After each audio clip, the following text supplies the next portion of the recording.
internets! Long time no see, who dis? Welcome to Drunken Dragons, where we play D&D and the stakes have never been drunker, and I said it! That's twice! I'm very proud of myself. It's been a real long while, y'all. It's been a while. Sorry for the delays, but life does its thing, and it especially likes to make everyone sick and miserable near the holidays. So, you know, that's it. But we're back with an extra player who's a baby. We have an extra chaos gremlin. We have an extra chaos gremlin. Yes, hello. Hi. Hello. So we're just going to keep waving hi throughout the stream. Because stream. Still not this mom is button. Waving at a baby. This is it. This is the stream now, y'all. I'd watch that stream for at least a little bit. Not long, but I'd watch it for a little bit. Yeah. Not running around now, man. But before we do get started, we have our normal thank yous and announcements. Our first thank you, as always, is to our own Mr. Producer, Neil P. Voiceover in the chat for all of the amazing character art you see. He also does all of our emotes and our pre-show and post-show screens. He is a super rad person. You should also follow and watch his streams and commission him to do cool stuff for you. That's not the command. That is not the command. We'll get there, folks. I thought whenever you did it the second time, it was Neil who did it the second time, I thought it said fartist, which I kind of want to change it to just for Neil. It would make sense. Also, dyslexic in me, I put the exclamation at the wrong side. You know. Whatever. We'll get there. Hey, we'd peaches. also like to thank Sirenscape for all of our audio support. They now have an online player with no clients to download to use it. It's a huge convenience. It's super easy to use, and you should certainly check them out. This Sunday, Steven and I are back with Outer Wilds Echoes of the Eye. Maybe one day we'll figure out this fucking game. Probably not. Because Who every single knows? time we get drunk. Hey, but we did figure out they move slow. Oh, those guys. They do move slow, and until they don't. And Yeah. who knows what that range is, because we were too drunk. Mm-hmm. So now with all of that housekeeping done and out of the way, let's dive into Critical Role Call of the Netherdeep. We don't have a cool opening like Critical Role does, so Yeah, right. here we are. I don't have the production value or money for that, so. But if we one of you just would get kindly like to make a trailer teaser for us and send it our way. I'll love you long time in a non-sexual way. Yeah. I'll just love you long time. I don't. Yeah, just gong it, Alex. Just bring out the gong. Boom. And that'll be it. That'll be Wait, your opening. do you actually have a gong? Not yet. Prop comedy is my thing. I mean, It same, truly is. same. Christmas gift idea by Alex Gong. Just give me a wall of gongs. This whole wall back here, just 8,000 gongs. I don't know if Beth would be down for that one. No, you're right. I think your wife might veto that one. She's very liberal with your shenanigans, but I think that might be the one that goes too But far. you can say, but they Yeah. got them as a gift for me. It's a gift. It would be rude not to hang up 8,000 gongs. I'm on it. Okay, so last time, our band of weirdos continued their journey towards Bazazan with some more difficult moments occurring, and then a nice moment of rest in the Emerald Loop, where we saw a softer side to our party. There was some bonding, there was some interesting things happening. Oh, time for the baby to leave. Bye, baby. Yeah, Todd got here, so. Yeah, that one's him. mama. That one's mama. You are correct. this You time. can go with that one. He was calling everybody else Mr. Mom. Aww. Aww. So after a spell. pleasant night with some friendly entertainment and some good food, you all obtain a few boons before you began traveling on. And then you ran into a particularly harrowing encounter with some restless will-o'-the-wisps, Mm-hmm. where you survived, Mm-hmm. barely. Mm-hmm. And then you settled down and had a nice long rest. With only 2 days of travel remaining, the Lady A-holes are taking towards the road once more. Since there are only 2 days left, and I don't want you to squabble amongst yourselves about who's going to roll, and I don't want someone to have to roll twice. I'm gonna roll a d4 to see who's gonna roll for today. That's fair. That is going to be Steph. Go ahead and roll me a d8. Oh no. Oh. I had that moment of panic. Oh God, what'd I do? Well, You're on let's fire hope you again. don't set yourself on fire again. Yeah. I know. I got a 3. A 3. Okay, great. As you all travel through the wastes, getting closer and closer to Bazazan, you see more notable features of the landscape that show the scars of the calamity and the battles that have occurred here. The needle-like protrusions out of the ground become more regular. And now throughout the skyline, you can see these large, which almost look like stalagmites reaching up from the ground towards the sky. Bits of land in almost like a strange floating piece of earth balanced precariously on top of them. But the day passes rather uneventfully. The shadows beneath these spires providing a great place for rest and respite, where you stop and have a nice lunch. Still talking about the company that you met at the Emerald Loop and what lies beyond the strange necklace that you found and the weird vision you had all received. It now becoming more prominent in your minds as you begin to creep closer and closer to your destination. You all settle down for the night, finding a perfect camp at a almost what looks like it was a crater at some point, but now is just a cozy nook about maybe half a mile off of the main road. Far enough where you don't have to worry about bandits, you're not going to be seen, and you can actually light a fire and have a pleasant meal, which was the first one that you've had at camp since you left the caravan loop. You all settle in, take your watches. About 3 in the morning, Nevi, you begin to dream. And that's not uncommon. You have a lot of dreams. You remember a lot of your dreams. Your dreams are very vivid to you, typically of lives that you think you may have lived once, but you're not certain. They feel like memories more than dreams. But this one's unsettling. Usually your dreams are pleasant, if not mundane. This one you see a gigantic beast, red, heavily muscled, who has around him spurts of fire and lava. You see other small, spindly creatures around him answering to his command.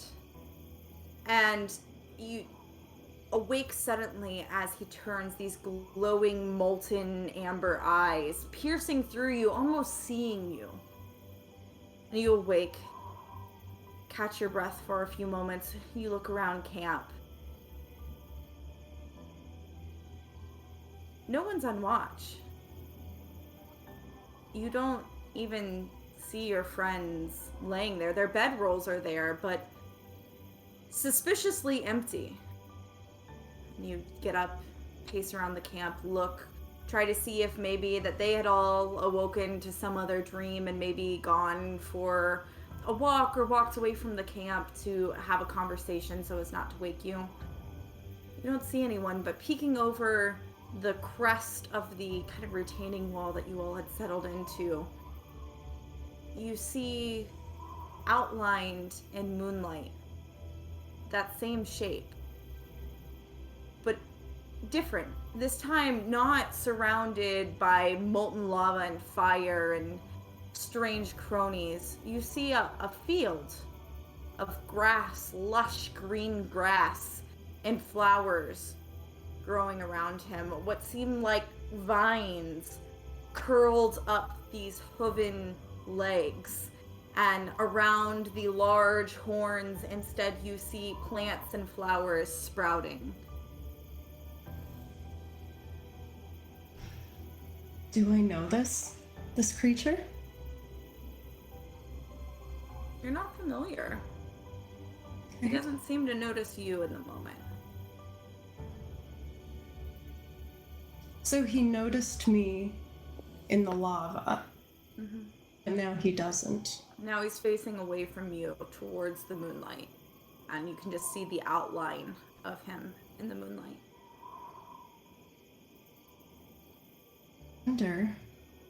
I wonder, would this be the same? She checks back for her companions, and No one. it's I have to find out who this is. If she's going to start creeping down and quietly make her way towards this creature. Okay, go ahead and roll a stealth check. Okay. Have to find it. It's been a while.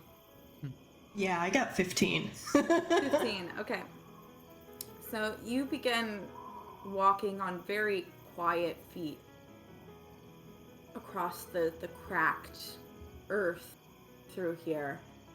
And you make it to the edge of this meadow. This creature is gigantic, but even beyond him, spreading out another about 30 feet in every direction, is this soft, lush grass. And you reach the grass, it's springy under your step, comforting, cooling. And you approach. And as you approach, you hear a deep voice. Nevi.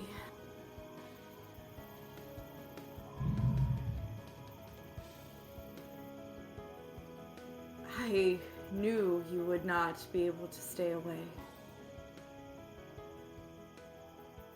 I'm sorry. Do we know each other?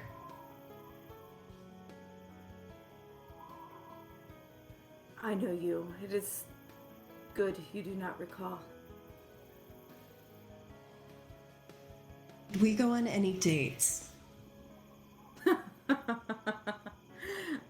Certainly not. Okay, great.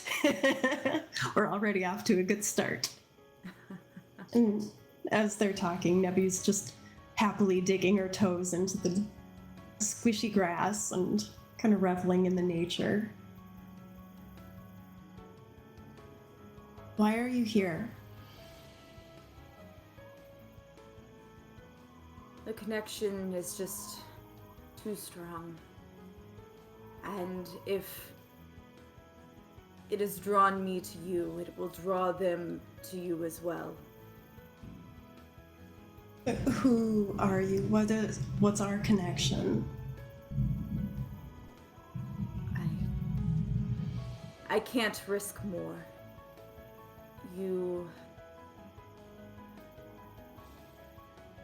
You've risked coming.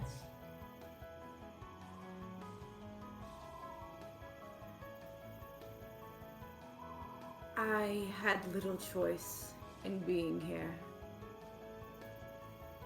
But you must sleep now. Go back to your friends. And he turns and waves a hand. And as he turns, you can see throughout the front of his chest is this deep green marks of tattoo, vibrant against the red, as your eyelids become heavy and you fall back into the grass, asleep. Does she The have a rest of you- chance to whisper out Sure. before she sleeps? Yeah. I see you again. You get no response, but you do see a small corner of a smile tug at the corner of his mouth. The next morning, the rest of you awake Nevi is not there. You don't remember during whose watch she could have left. All of you were awake during your watch. No one fell asleep. No one noticed her disappear. Nevi? Nevi? Looks over to the others. Did you happen to see where Nevi went? No, but I also don't think I remember even seeing her sleeping, to be honest. I wasn't really paying attention. It seems weird to ask, and or not ask. That's not the word I meant. What I meant to say is watch somebody sleep. That seems weird. So I don't know when she left. Oh, this is not good. Not good. Can I look for tracks? Yeah, go ahead and roll a survival check. 11. 11. You don't see any tracks. Of course, Lilith will quickly grab Eleanor and some of her belongings, and we'll just start heading. Is there a pathway, or is it kind of all open space around us? Around you is open space. You're camped about a half a mile from the main road. Okay. Currently. Kanina's gonna shout, like, just basically as loud as he can, like, just yell out Nevi. Okay. What is your passive perception, Nevi? It's 10 plus your perception modifier, but it also says Okay. passive perception on your sheet. Passive perception is 14. 14. Okay. So Nevi, you're stirred awake by hearing Kanine calling out for you, and you kind of rouse, and you are in that grass and field of flowers, which was not there last night before your dream.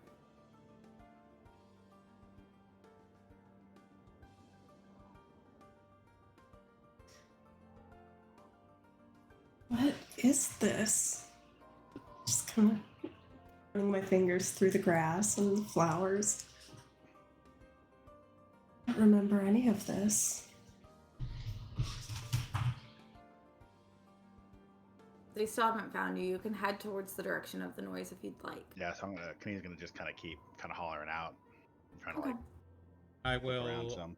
also Okay. call forth my familiar in its bat form and do the whole linky link. Okay, both of you go ahead and roll for perception. Both of us.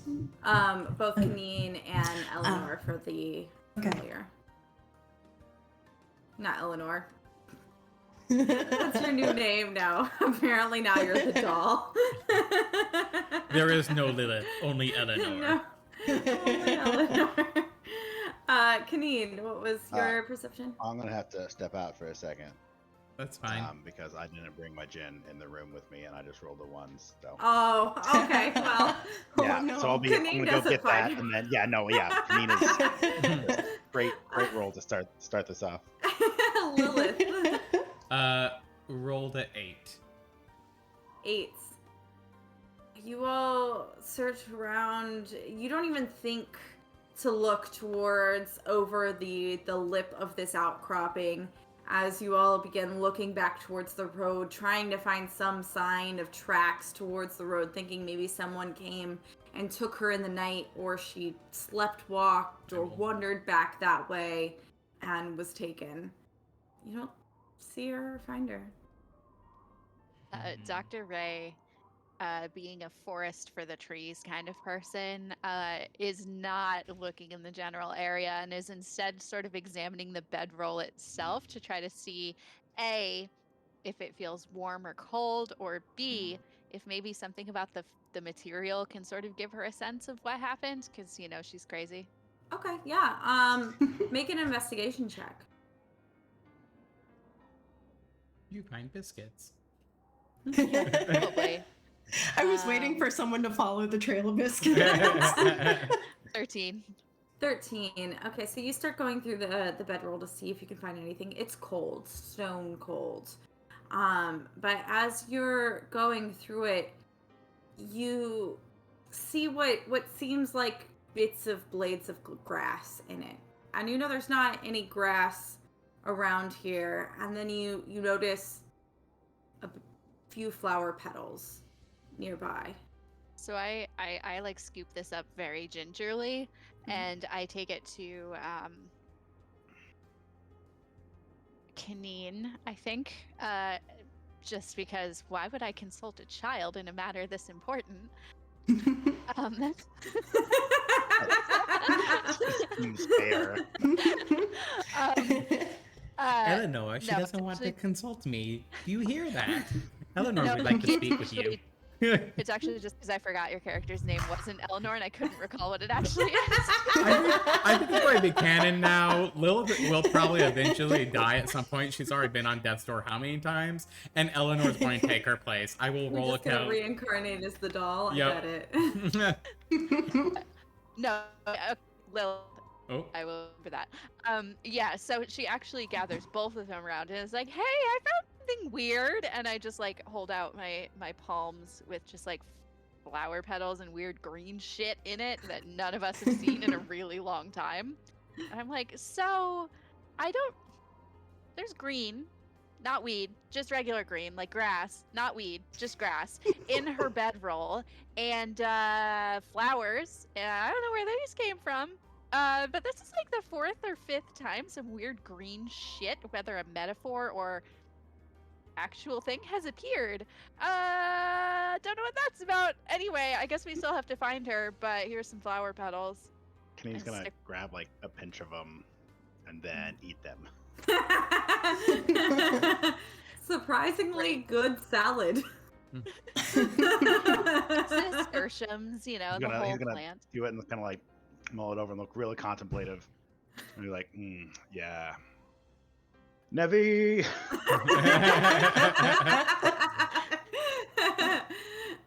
After some more poking around, you guys do eventually see in the distance a large patch of green and what appears to be a small figure just in the center of it, and make your way towards the meadow that Nevi has woken up in. It does take a good portion of the morning for you guys to find this and get there, but so you have kind of a late start, but you do manage to get there and find the meadow and walk up. While they're looking for her, Nevi is aware of stuff out there, of people calling for her, but she is almost a sense of loss. Like, she knows there was something and now it's not there. And so there's just a sadness as she's like touching the grass and trying to a name to what that feeling is or where it came from. So she'll just kind of be in her own little world. Okay. Go ahead, come find me now. So are you like sitting up or like still laying down or? She was sitting, but you know, if you guys were taking that long, she's gonna get up and kind of looking around and just kind of standing there, almost a little forlorn,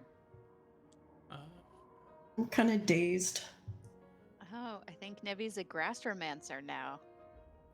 Hey-o. It took Dr. Ray a long time to think of that joke. So proud of her. Since she found the grass, she's been thinking of it. I do wonder, have you guys started walking off towards this meadow and left Lilith behind in her trance state? Because she's been searching through the eyes of her familiar and is closed off to the Well, word. it Dr. Ray wasn't. has no idea that this is happening because she was looking at a sleeping bag. It took a while, and there was some conversation between you all before you all found it. You're not left in the lurch. Okay. I'm like, I hope they didn't leave Lilith behind as she's No. desperately trying to search and find her. No, it's not like one random person had an aha moment. You all rolled too poorly for that. Yeah. I don't know It what you're took talking some about. time and some group effort and conversation before you were finally able to like spy this field off in the distance. Yeah, I'm a dragonborn. We're colorblind. I couldn't tell. Doesn't explain how I canon? could. Is that a No. thing? I was No. like, I don't recall ever learning that, but No, I'm It's a just thing making now. excuses for my shortcomings. I mean, I guess technically Janine probably wouldn't know any, like, for certain. He'd be like, I don't know if that's right, but because I can't argue. Could be. But yeah, you all do manage to walk up onto the field with Nevi kind of like pacing around, like leaning down, looking into the grass for a moment, and then getting back up and pacing around again. Okay, Kanine's gonna like kind of just like standard pace approach, like not rush up, but just kind of like standard walk up and just kind of get close and be like, you okay, kid? He's gone. Kanine, he was here and he's gone. Who is that? I don't know. Okay. I'm sorry about that and all. You want to not disappear half mile away from the camp next time, though, if that's cool? I don't know what you're talking about. Well, if you see this area, you see the lack of us and our bags and stuff here? No, you left. I saw it. Your bags were empty. You left. Okay, but you're not by the bags anymore. Now I'm at least 80% confident I didn't get drunk enough to leave last night. Only 80. I mean, maybe? He's gonna like put the back of his hand against your forehead and be like, yes. Dr. Ray. What? Sleeping bag. Still got grass in it. Where are you? I'm saying this standing right next to you.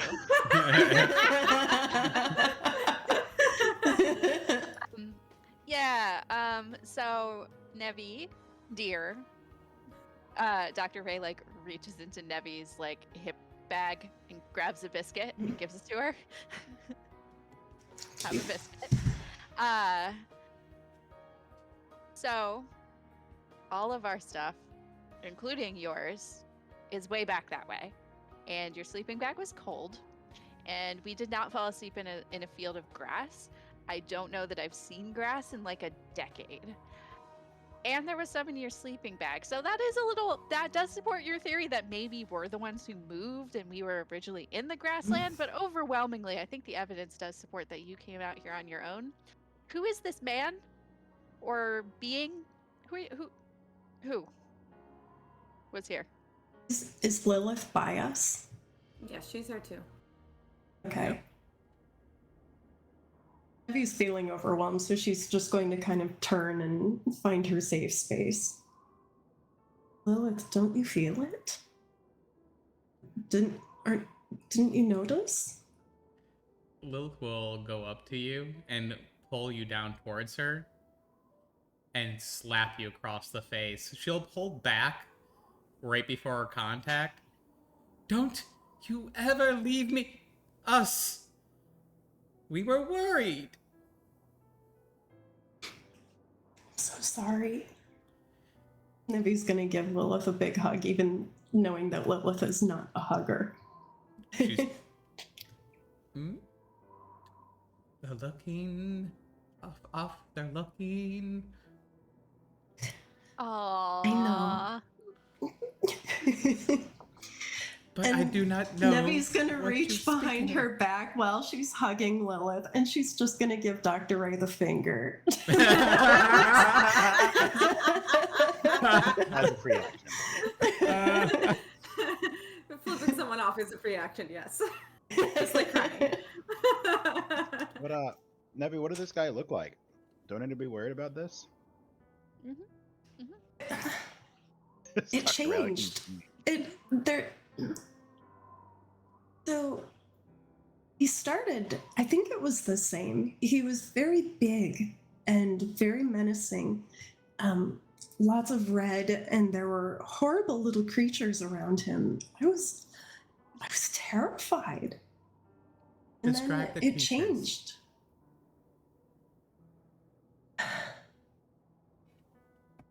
It's becoming kind of a jumble for me at this point. They were little, like, almost dancing minions.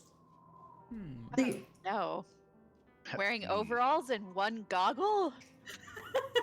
I mean, did have bananas. And then it changed. It seemed like moonlight. And there he was, the one that spoke, the one that I knew, I guess. And there was nature.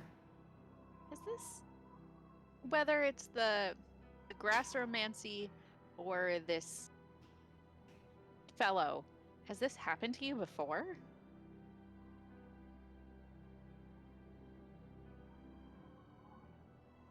I don't know. Okay. Nettie dear, I think this is the best time for us to do this. We need to have an intervention with you.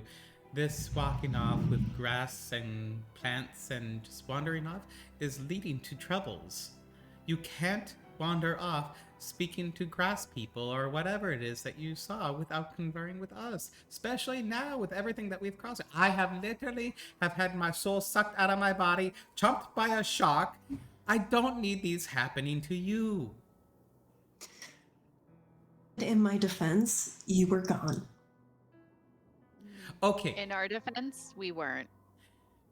darling, let me put it this way. Oh, damn. What are you told to do when you are lost? Do not leave your place. Did you leave your place? I mean, Did you leave your place? Usually- Did you leave your place? usually when I'm lost. Did you leave your place? Yes. How I can we left my find place. you if you left the place?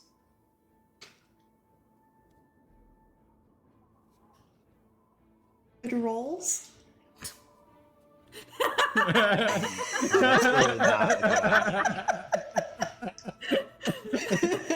it breaks through the fourth wall like the Kool-Aid.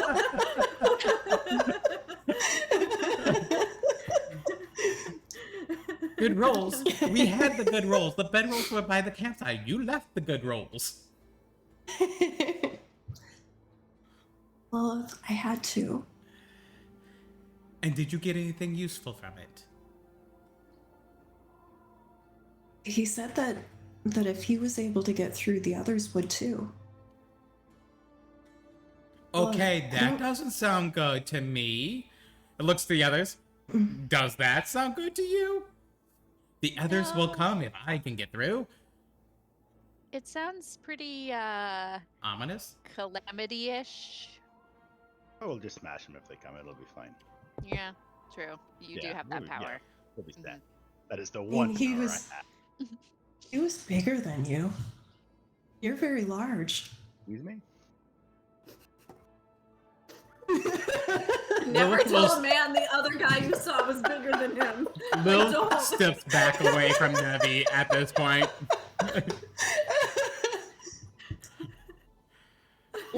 I don't Let know. me reframe this.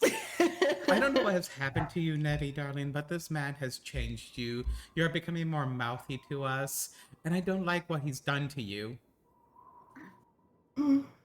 Dr. Ray casts Mage Hand to make like hands that cover her face, but she can clearly see through them. Amazing.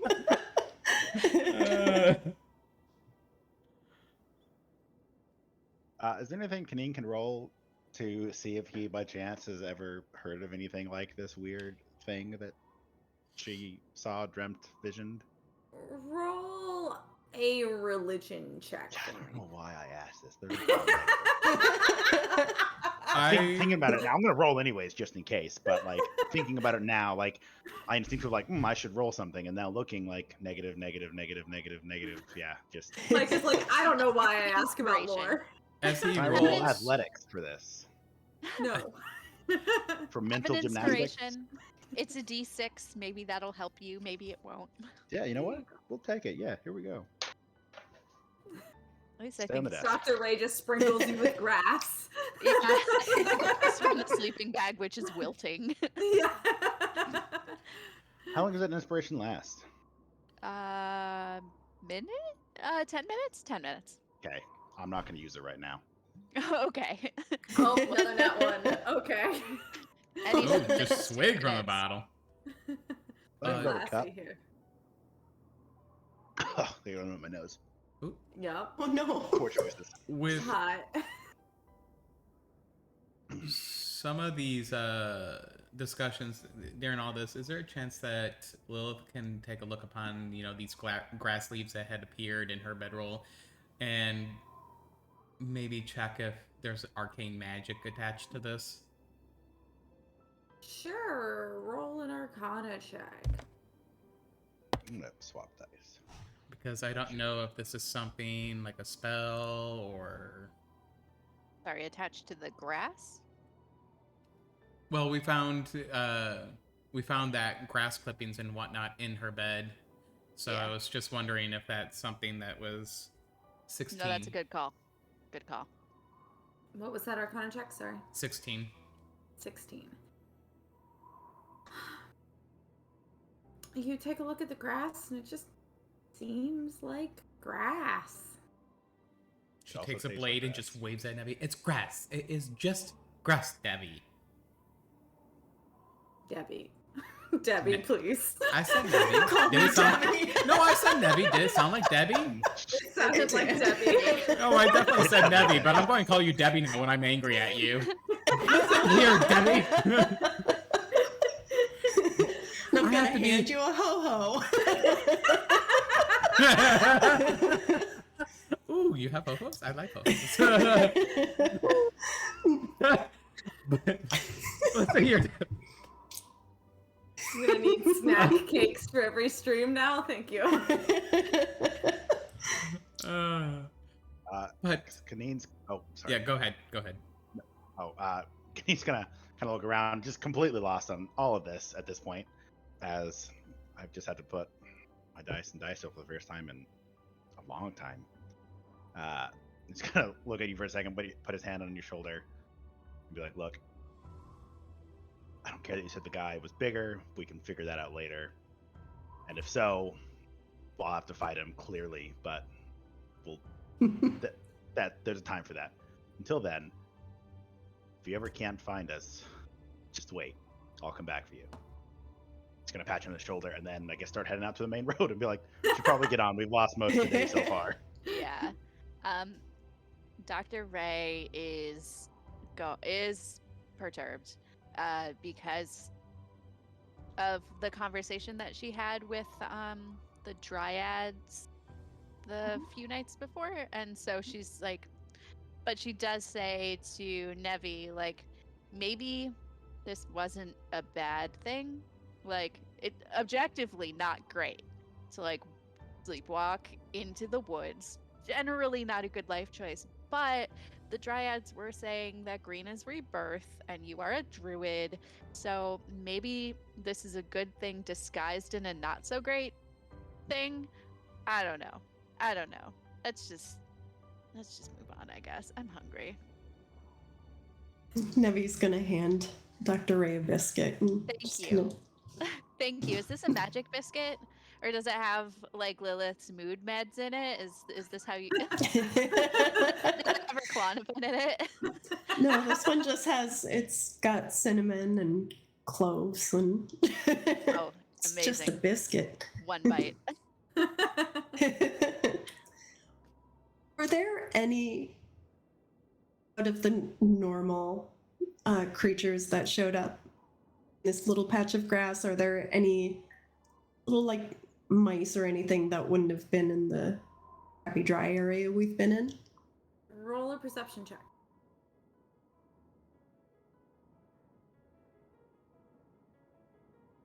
Ooh, 21. 21. You catch for the briefest moment right before your friends came up just the slightest hint of the tail of a creature, and you recognize this as a Feywild creature, a small woodland animal that exists in the Feywild, a small fox with 6 tails. I love them. But you just catch a bit of it before it seems to just disappear into the ether.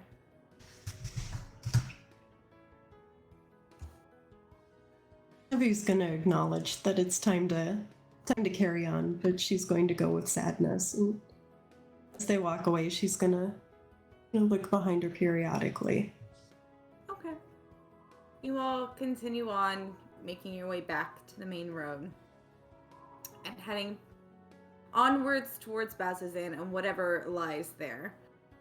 The D4 this time rolled for Alex to go ahead and roll a D8 for me. 6. 6. You continue on throughout the day without much issue, no problems. It's actually becoming a very pleasant afternoon, and about midday, you're able to see Bazazan in the distance, this city jutting from the rusty orange mountains in eastern Jorhas, tall spires of black stone making up the city.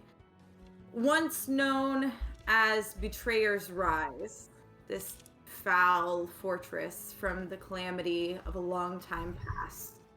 Beneath those spires, a vast gate blocks the entry to the military outpost of Bazazan, which sits in the shadow of this fortress known as Betrayer's Rise.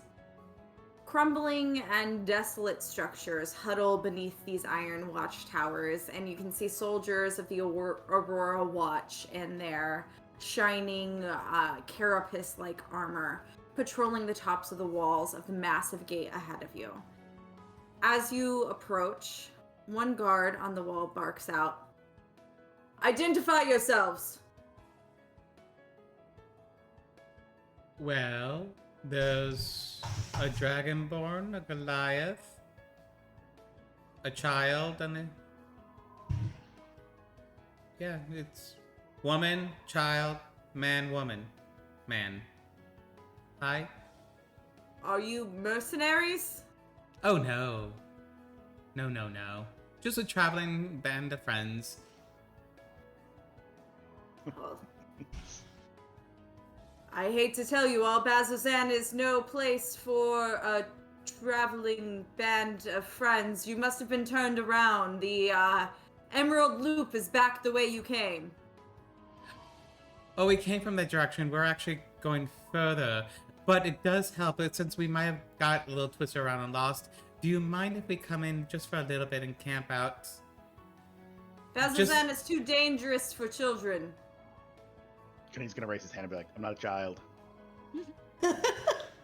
You are not a child, yet you have a child traveling with you. Yeah, I got the kid. Just because I'm a child doesn't mean I can't handle myself. It's true, she really can. I mean, to be Well, honest... either way, this is a military outpost. If you are not mercenaries offering the strength of your arms, I'm a nor mercenary. are you here to speak with the Aurora Watch or the Task Hand, you will have to head back towards the Emerald Loop. Now, a friend, I didn't say that just because I said we weren't mercenaries doesn't mean that we can't offer help or aid. I mean, look at this gentleman right here. Yeah, look at his arms. I know, he has big arms. He looks very confused for a moment. He's like, but that's It's a what pun. mercenaries are people who offer their arms for hire. For hire and all that stuff, yes, but we're not purposely seeking it out. If it just comes across, it comes across. I like it to look at this way. We are offering aid and help to those who need it. We're on a quest, I think. Are we on a quest? I don't even remember anymore. What are we doing here? Who are we? Who are we? What? We While they're talking, Nevi's just gonna kind of take a deep breath, shake out her hair, and step up, and just feels a little emboldened by what happened. She gonna flash him? I mean, depends on how it goes down.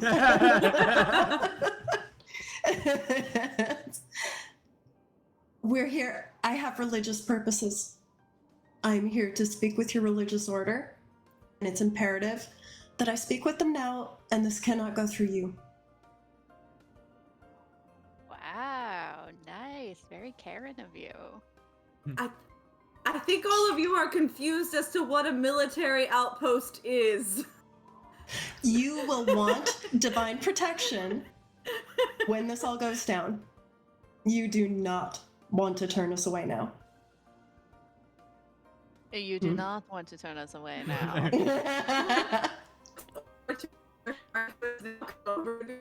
Oh,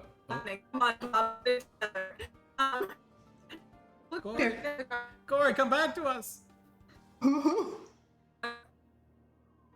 Is she the Man, only I broke one? Corey. I'd be like, look at her. Oh, maybe? Huh? Hi. Hey! Heyo. That's so weird. I've been here the whole time and all of my feeds have been fine. So I don't know what happened there. But yeah, so another guard approaches from further down the wall and like they confer for a moment before he just kind of like the other guard waves and he's just like, okay, you can speak to the task hand. They'll take you to them inside. And the gates open. Like, they just seem to, like, they want to be done with you. At this point, like, they just don't understand what is happening and are done with it. And so the gates open and you're met with two other Aurora watch guards who begin directing you through the streets. And as you continue into Bazazan, you see that these kind of small, squat buildings are hastily constructed in the area and seem like they see a lot of damage regularly and are hastily reconstructed and patched. The people walking by that aren't in Aurora Watch, like armor and garb, there are a few that are like older teenagers, probably like 19, young, like low 20s, as well as you see people who look like they might be the spouses of Aurora Watch Guard members that are there going about their daily lives, but they are constantly checking up towards the fortress and then around them and checking for their surroundings. And as you begin to approach the corner of this crumbling building, from around the corner suddenly 5 twitching, skinless masses of blinking eyes and slavering mouths wriggle into your view. One of them is shredding the flesh of a hapless soldier and 3 of its amorphous maws. You hear trumpets suddenly blare an alarm, and several Aurora Watch soldiers hurry into the streets. One of them, a male drow, pauses and addresses you. Newcomers, no time for pleasantries. Draw your weapons and get to safety. Find me at the barracks after. Do you run or do you fight? I mean, Fight. I said Kani's gonna pull out the maul and go straight at it. Okay, Lilith everybody looks roll behind initiative. her. Is the ones that judge her, are we too far for them to see what she's about to do? The ones that are like, oh, she's just a child? I mean, they're not paying attention to Okay. behind them in the city. They're watching out. Well, she's gonna go get him. But you are with a guard. I will make sure they know your tale. Well, you're the one who introduced yourself as a child, so I mean- you can't fucking blame them because No. you said we're a Goliath and a child. So let's mean, just get that out of the way. I know, but still, you think I'm just a child? You said I'm just a child. Like, you can't get ass hurt about something that you said. Lilith's a teenager. They absolutely can do that. Like, that is kind of the need. Okay, let me roll for these guys. That's great. They're not good at this.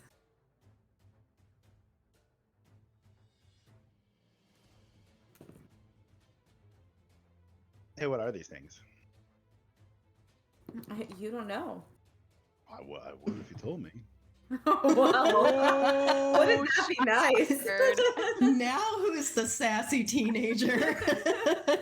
All right, death saving throw for me, Micah. Yeah, but I'm rolling with him first, so Are if you kill me, you really fail him. Are you rolling with the plush toy now? No, it is Yeah. here, 'cause he did bring it, but I'm not yet to roll with it. Maybe, depending. Okay. I mean, If I either- think that's great. If my dice don't roll better, I grabbed my backup and rolled it, and it never rolled over a 5.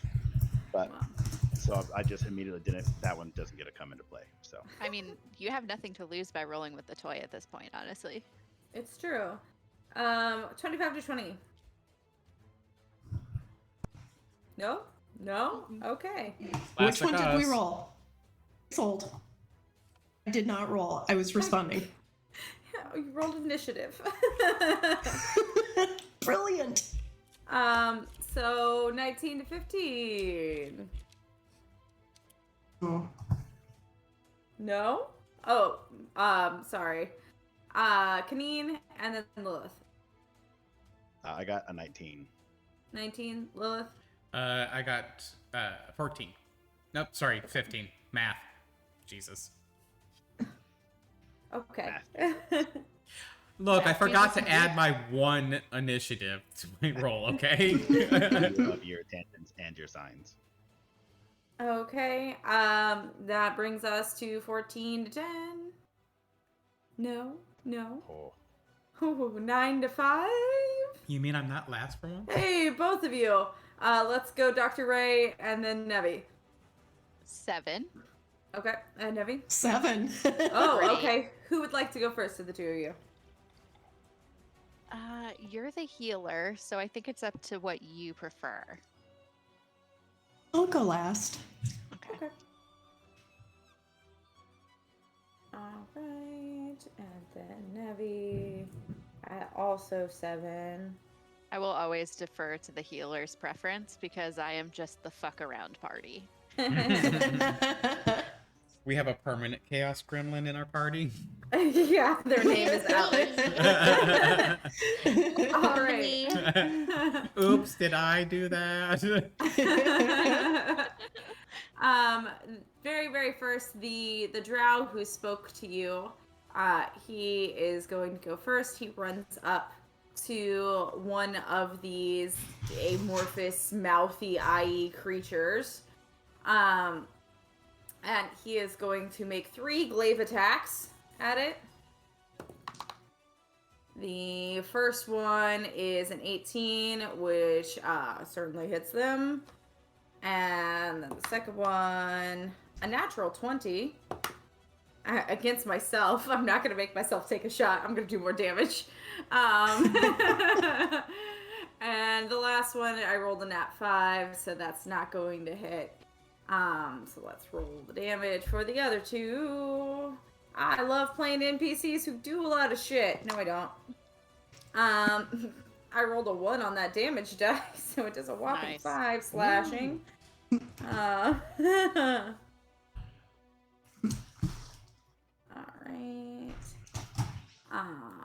What is... So 5. I hate math. Great. And then the nat 20, it's going to be the maximum plus the roll. So that is going to be 23 slashing damage on top of that. I know it's so fun to watch me do math. It's my favorite part of D&D. Is watching people do math. Great. Could put spicy music on behind you, and that would make it. I was about to say, do it all six, be like, ooh, I rolled a nat 1. I am not pillow talking this. It's going to take forever. And then he is going to use a bonus action, and he grabs hold of like a pendant above his armor that is the shape of a dodecahedron. And it glows and flashes, and from it the gray wisp comes out from him, and it becomes a translucent gray version of him, separate from himself. That it is going to move up into melee with the creature as well. Great. That is his turn. Kaneen. I'm gonna rage Okay, great. because, you know, Yeah, I that's have as you do. 2 things I can do at level 4, and one of them is rage. Yeah. The other is dash really fast while I'm raging. So I have 3 if you count smashing, which is the second thing I'm gonna do. I'm gonna approach, I don't know, whichever one is the closest and hasn't been hit yet. Okay. Why not? I want my own. I don't want to share. Yeah. And I'm gonna, I'm just gonna, Fuck him up. yeah, that's the hope. Let's see. That's 25. 25 certainly We are hits, yeah. Feast and famine with this die. They're big, slow globs of flesh and eyes and mouths. So, Gross. yep, very gross. So definitely hits. Try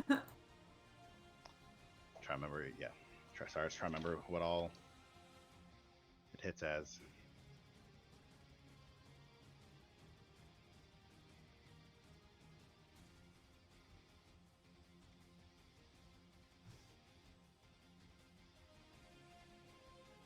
Uh, 13 points of damage. Okay. Great. It definitely takes damage. It's not super hurt by that. It seems pretty hardy. It's a really big glob of flesh. But as you smash your maul through it, it does rip a bit of flesh off that kind of like just bounces on the ground for a bit, like the mouth in it just opening and shutting. Gross. Yeah, it's gross. It's not great. Not great. Is that all for your turn? Yeah, I don't really have anything else I can do. Oh, I mean, I gotta ask. have the do I still have my 1 dagger attached?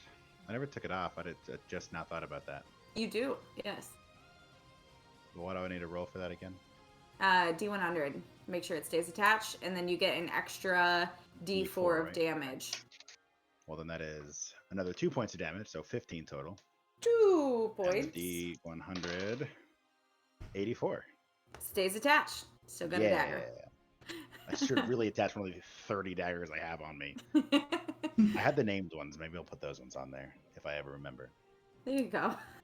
But yeah, other than that, I'm now officially done. Beautiful. Lilith, it is your turn. All right, with my bonus action, the eyes of Eleanor will glow with the sigils, and you'll hear I'll put a spell on you as that same sigil appears on the nearest glob. Do you want one of the ones that have already been hit, or one of the ones that haven't? Let's go with one of the ones that have already been hit. There's one that looks more fucked up than the other. Let's go with the more fucked up one. Okay. Let's give it disadvantage check on wisdom. Why not? Okay. And then after completing that, I will rip the soul out of Eleanor's face and lob it as an eldritch blast towards the same one. As one does. Okay.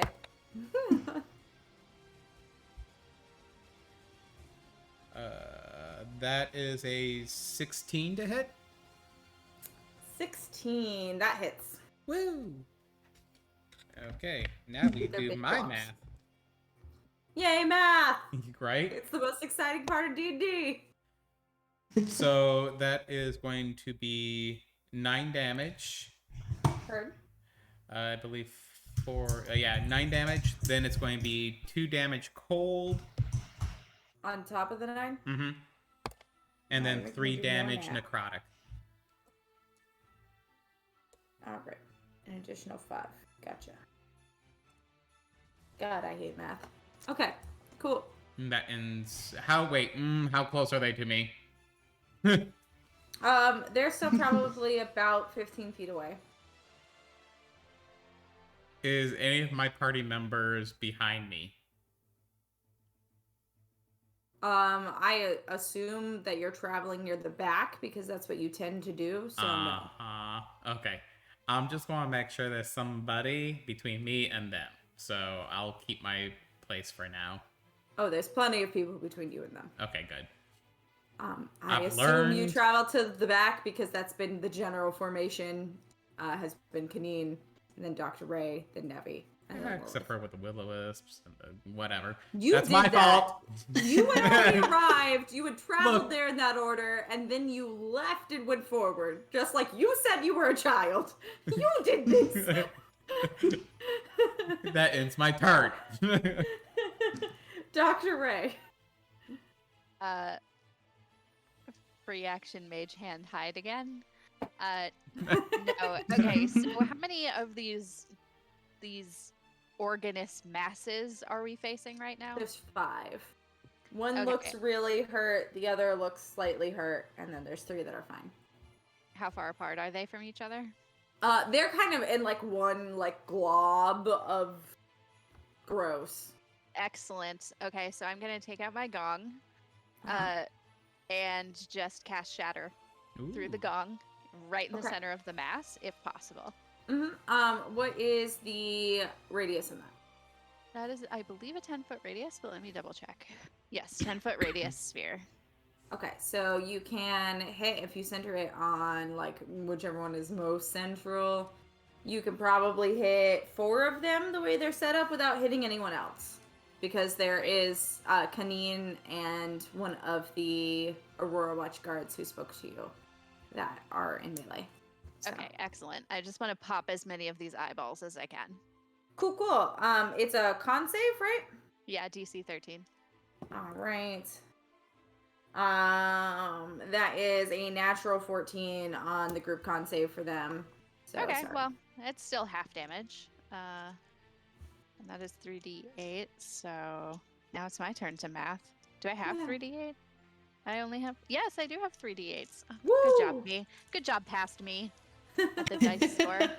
That is 11, so 5 shatter damage. Mm-hmm. Yep. Okay. All right. Let me do that for those. And as a bonus action, I will give an inspiration to Lilith. Cute. Just because Dr. Ray feels like she's been a little bit hard on Lilith lately. And so she wants to give her an inspiration. All right, great. Nevi, it is your turn. Okay.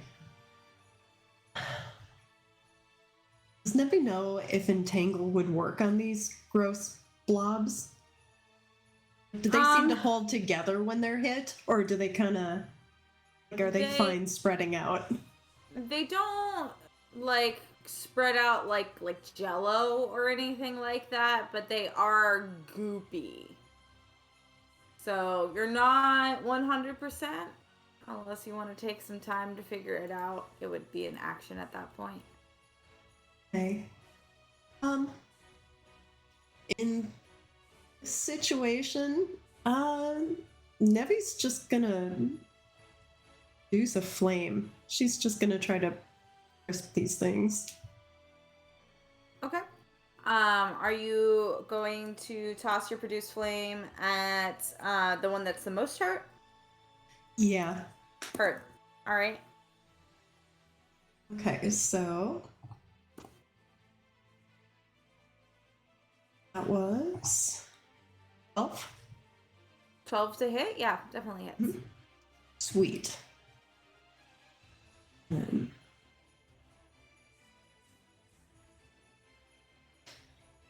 Sorry, I didn't get the damage.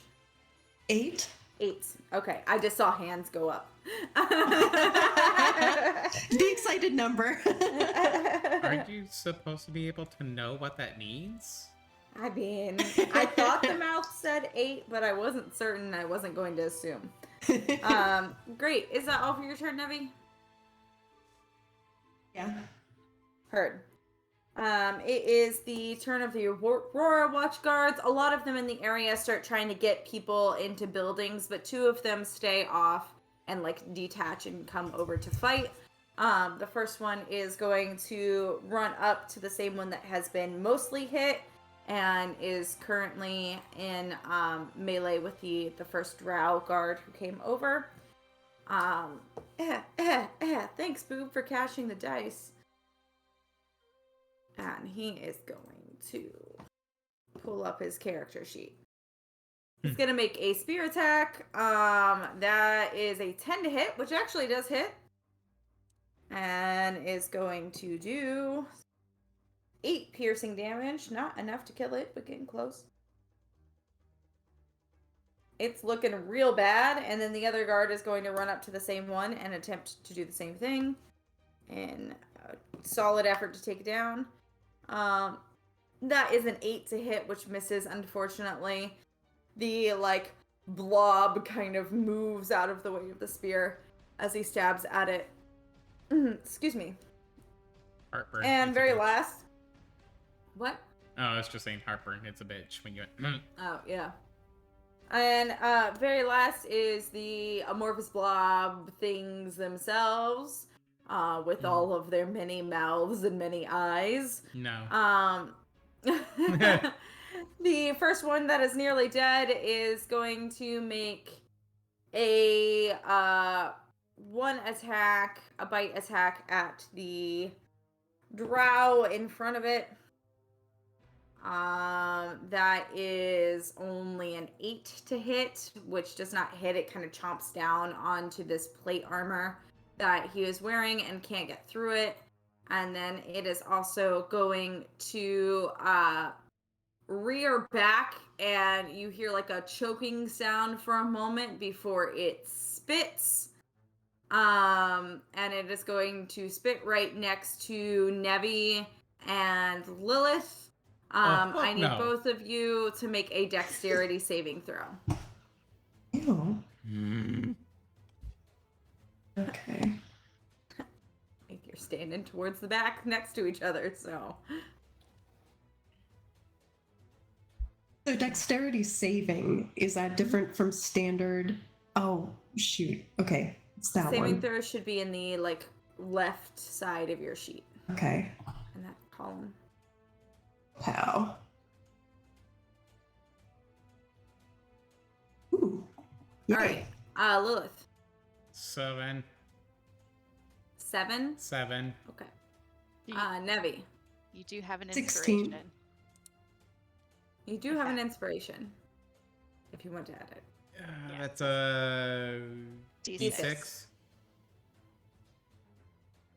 Yeah, I'll take it. Okay. 12. 12. So Still not good there, enough.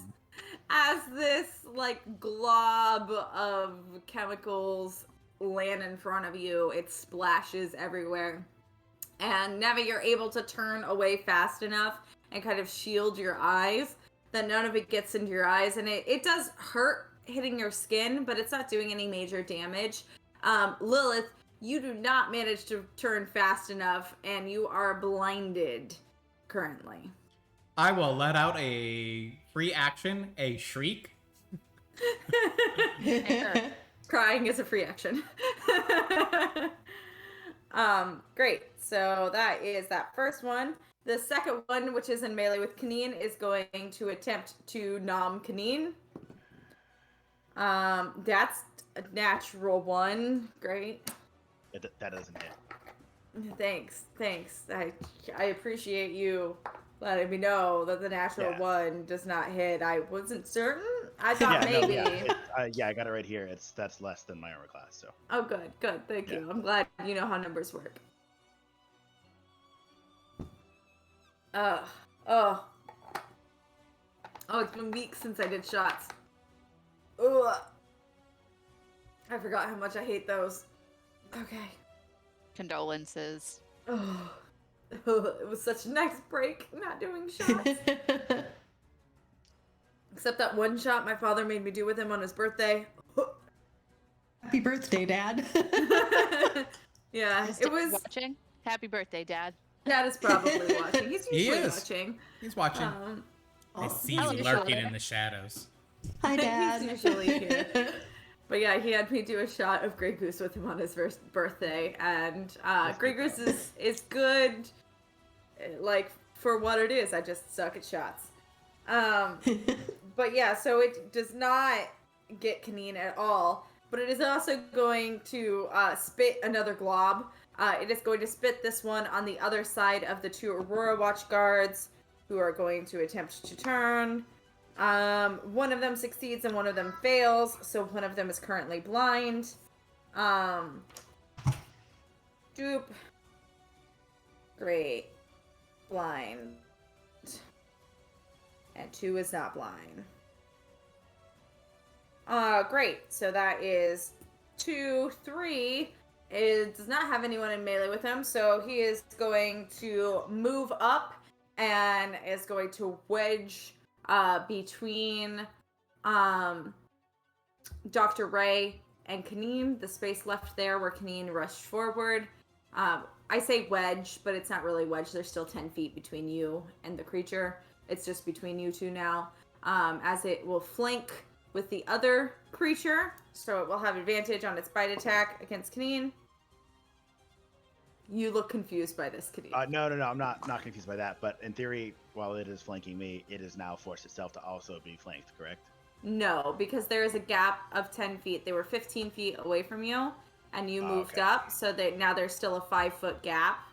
Like, Gotcha, you, 10 feet, Dr. Ray. So now it's filling that 5. There's another 5-foot gap than Dr. Ray. What about the drow guy? The drow guy's at another. Okay, that's why I wasn't sure Another where one. his position versus mine. Okay. It's like But these two monsters are in front. You guys are right in front of that with Drow and Kaneen. And then there's 2 guards on the other side next to that one around it with the Drow. And then there's Gotcha. a set of 3 behind it. Is there a way which I can move to put myself flanking? You 'Cause I can feel on like your that's- turn. Yeah. I just You can move up 5 feet on I your said, turn. we just take like one big step and we've got it. Yeah. because But flanking right would help now- you, right? Yeah. Yes. Right. Okay. It would give him In theory, advantage. also you, Okay. unless I you're don't gonna know keep how this shattering. works. But Uh, any melee attack would get advantage. I don't know if ranged ones don't at that point, do they? It's just melee. No, because ranged have disadvantage whenever you're in melee. So, great. So that is going to be a 14 to hit Kaneen. Meet it to beat it, right? Yes. Then yeah, it hits. Okay, great. Ooh, I need a strength saving throw. Yes. Hold on, I gotta get my big dice block. Enjoy my titties. There we go. What do you need a big dice block for? 'Cause I Not love sure you. So we could all see her titties. Come on. So Oh, you could okay. all see my titties. Okay, well, I'm gonna roll 10 dice for this one then, because I don't trust my dice with a big dice block and the Okay. bounds for it. So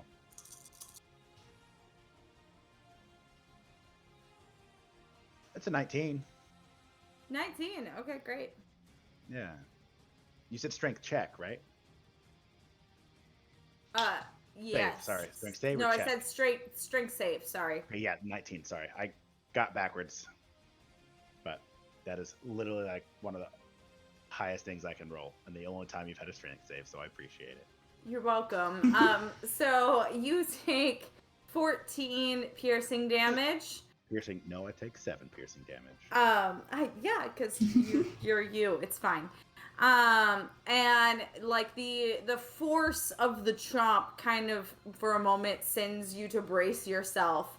But you're able to brace yourself just fine, and you're not knocked backwards at all, This thing or was knocked trying to prone. trip me? I'm trying to knock you prone so we can keep getting an advantage, baby. Which one just bit me? The one that flanked me, right? Yeah. Oh, great. Now I gotta kill this one first. You know, fuck them, right? Busy. I Um, don't want to do that. I'd like to not do that. He's got a lot of mouths. It could be good. I understand that, but I'd like to not do that. Like it a could be a fleshlight. great time. Like a lot What of mouths. what a way to go, though. Really, like a virtual I don't think you get into Valhalla that way. No teeth. I'm no not teeth. I'm not no explaining teeth. that. I mean, maybe you do get into Valhalla that way. Maybe that's the way that you get into the most Valhalla. I think I don't want to be in the most Valhalla then. Those aren't the kind of people that I want to, be like, hey guys, let's get some drinks. I can already see you're sitting down at the meal eating. Everyone's explained how everyone died. It gets to your turn. I think I'm just gonna go. Epic battle fight with a demon, just like, well, there was this fleshy eye thing, and it was I was looking kinda curious. I thought Penis you in can it. fuck that.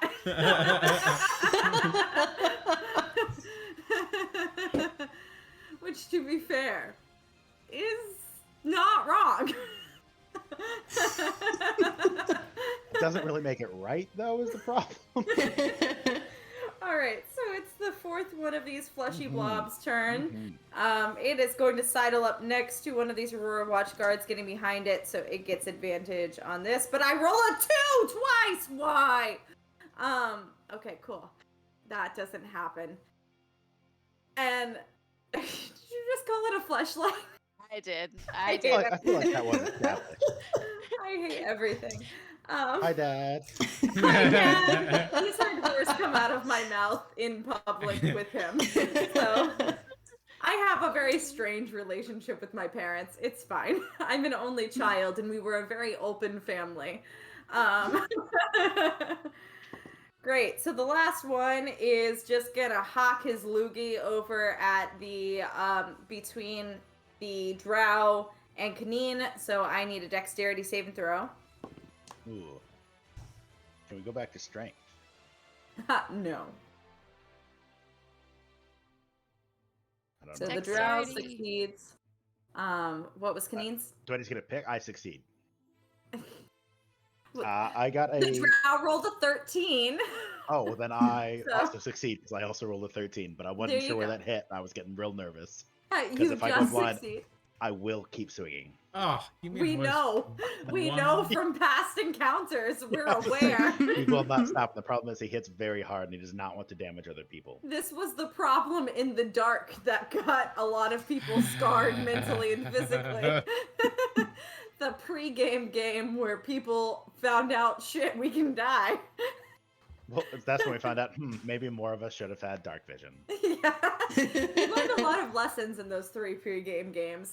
But yeah, so the glob explodes, acid everywhere, and you're both able to turn out of the way in time to no longer be blinded. And that's the end of its turn, fucking finally.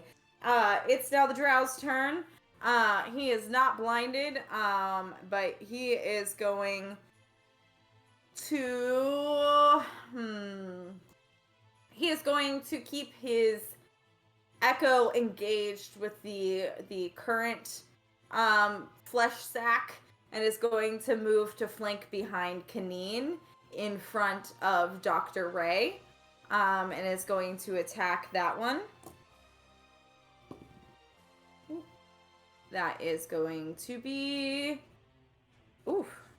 a 21 to hit, which certainly hits. And then it is going to do 12 slashing damage to it. Great. And then he is going to go ahead and attack it again with advantage. That's a natural 20 again. He likes natural 20s apparently. That's like his thing. At least it's him and not the monsters. Just saying. The monsters rolled a nat 1 and fucks me. So that is 16 slashing damage for that one. So into Valhalla you go. I think that's actually the worst. I'd rather die from going after it than it going after me, if I'm being honest. Okay. And then he's... Yes. Our favorite Mr. Producer has unleashed the Chaos Gremlin. Okay, I will finish this Yeah. turn, and then we will handle that, and I will ask for the number. Yep. And he is going to make his last glaive attack with advantage. That's a natural 17 on the roll, so it definitely hits. That's max damage on the die, so that is 14 slashing damage. I'm glad he's on our side. Yeah, he's fucking this thing up. It went from a lot of hit points to not a lot of hit points real fast. And then his Echo is going to make a slash attack at the first creature. That is going to be a 25 to hit, which certainly hits. And going to be damage, which kills the first one. Has removed it. I heard it did an epic kill and took out 3 of the monsters. That's what I got. Yeah, Is that I what you guys also got heard that too? Yeah, cool. It's Yeah. just one and it's moved. If I hiccuped again in my stream, I apologize. My husband and my son are probably playing video games at the same time while I'm streaming, even though I asked them not to. Yeah, you did. But hiccup that's again. okay. Breathe Because in. they think Thursday nights are the appropriate time to stream and play video games while I am streaming. So they'll stream videos while they're playing video games because they're ADHD and can't do one thing at a time. Both of them have to do multiple things at a time. Sometimes my son has 3 videos playing on 3 separate devices while he plays video games, which I do not understand, but it's a thing. But yeah. Impressive. Is it though? Is it? He doesn't know what's happening on Applaud that any level of them. multitasking. Oh, well, No. Multitasking means he actually digests some of it. He doesn't. Ah. I mean, he's halfway there. Sure. But great. So that is Taskin's turn. It is now Kaneen's turn. Cool. Kaneen is going to smash the one that bit him. Okay. And he gets advantage now, right? Or is that not that one? Yeah, Okay, you get advantage. cool. I'm gonna roll Finn's dice because it rolled better. So Okay. Yeah. well, big foam polyhedron is still a D20. Well, so far pretty good. Okay, so I'm gonna roll his dice forever now. Okay, cool. That's 20. Great. So- Do you want the additional damage, or do you want me to take another shot? No, I'd rather. I want to beat the thing up. Oh, okay. Take the full damage. Yeah. So you're good. So it Thank is God. full damage, full dice damage added on to whatever I roll, right? Your roll, yeah. Okay. So whatever the max is, and then add that to the roll. Is that including the dagger in that max damage? Yes. Okay. So that's okay. I'll roll and then I'll add that in. Not too shabby. You would also re-roll the d4 and add that to it as well. So you'd get the full Gotcha. 4, roll a d4, and add it. Okay. So that is 17, 18, 19 plus.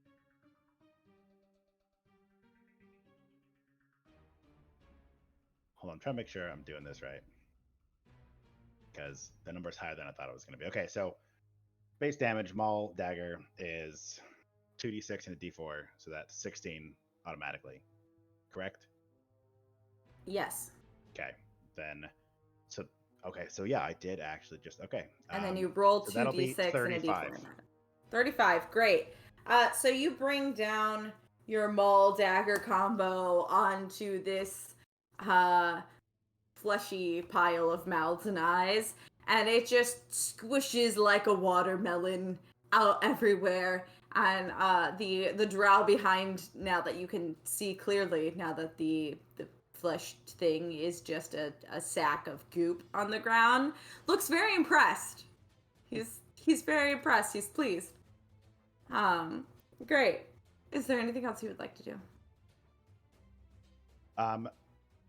Is there a way I could move myself to be flanking some of these other ones as we carry on through this? Because right now we're flanking none of them, if my count is right. Yeah, if So- you... There's like circle around them a little bit. There's not one that you could currently flank because you have two kind of butted up together on the one side and right next to it. So there's still the one that was directly in front of you that you were hitting before because you kind of turned around and pivoted to kill that one. Well, And then there's another flesh sack behind that one. So they're kind of right next to each other and then against the wall. Can I just kind of... Oh, they're against the wall on the other side? Yeah, they came around a corner. Okay.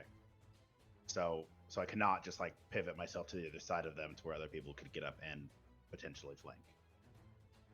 Not currently, no. You would have to eliminate the one in front of you to be able to flank any of the other ones. Because they're currently like in a 4-corner square. Okay. So. And there's 3 of them left, correct? Yes, there are 3 of them left. Gotcha. Okay. If that's the case, then yeah, that's it. Okay, cool. I mean, you could technically move into where the first one was in front of the echo, but like you'd just be blocking the other guys from getting in at that point. So as tempting as that actually is. I mean, you could move into that square, but like I said, you'd be blocking them from moving forward and they would have to move around. So what you're saying is I would force them to flank. You would force them to move further around. They could flank at that point. I'm good. Yeah. Okay. Sorry, this is how you said it. I was like, wait, hold on. Is there a back door to this situation? Yeah. I just want the advantage again, okay? Great. Lilith, you are still blind, but it is your turn. Wonderful. I forgot she was blinded.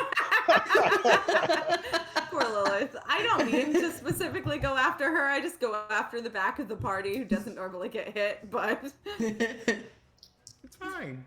It's totally fine.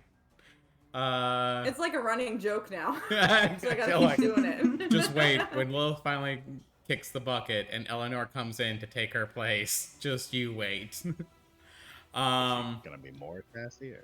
Gross, is Lilith gonna be the doll then? Just this Oh. sad corpse. Ooh, you're giving me... No. Eleanor Just takes up her it. skin and makes a skin puppet with her. Yep, Anyways. nope, that's Oh not my happening. gosh. Vetoed. Absolutely not. I hate it. Aw. Aw. You don't let me have any fun. I let you have this character. Ooh, Eleanor wears little skin. Nope, absolutely not. Was We that are supposed to be not. a better suggestion? They're Anyways. just trading souls back and forth forever. That sounds weirdly romantic, he's a but no. lich. I'm assuming it's going to be an action for me to try to wash out. First of all, is what I was blinded by, is it something that I can wash out and try to give back my vision, or is this something that needs a little bit more than just washing out the To eyes? figure that out would kind of be an action. Oh, fuck it. It would be a roll. So, that is up to you to decide. What do you think Flesh Mound Spit does? Yeah, right? I'm just thinking, oh, this is just flesh mounts. Natural reaction, let's just go with, I'm going to wash out my eyes with some water that I have on hand. Okay, you pull out some water and you try to wash out your eyes. It seems to be a chemical thing and it does not clear up. But that is your action to wash out your eyes. Bonus action, you fucking flesh beast. I'm going to rip you apart once I can see you again. Okay, great. And I will back up. Okay, cool. So you go ahead and back up. How far do you want to back up? Let's see, you said close to 15, so let's back up another 10 feet. Okay, Yeah. cool. So you put about 25 feet between you and them. All right. Dr. Ray, your turn. So as established, there's no way to flank at this point. You can move around the entire group. It's just where Kaneen was. He wanted to just like slide to the left or right and be able to flank.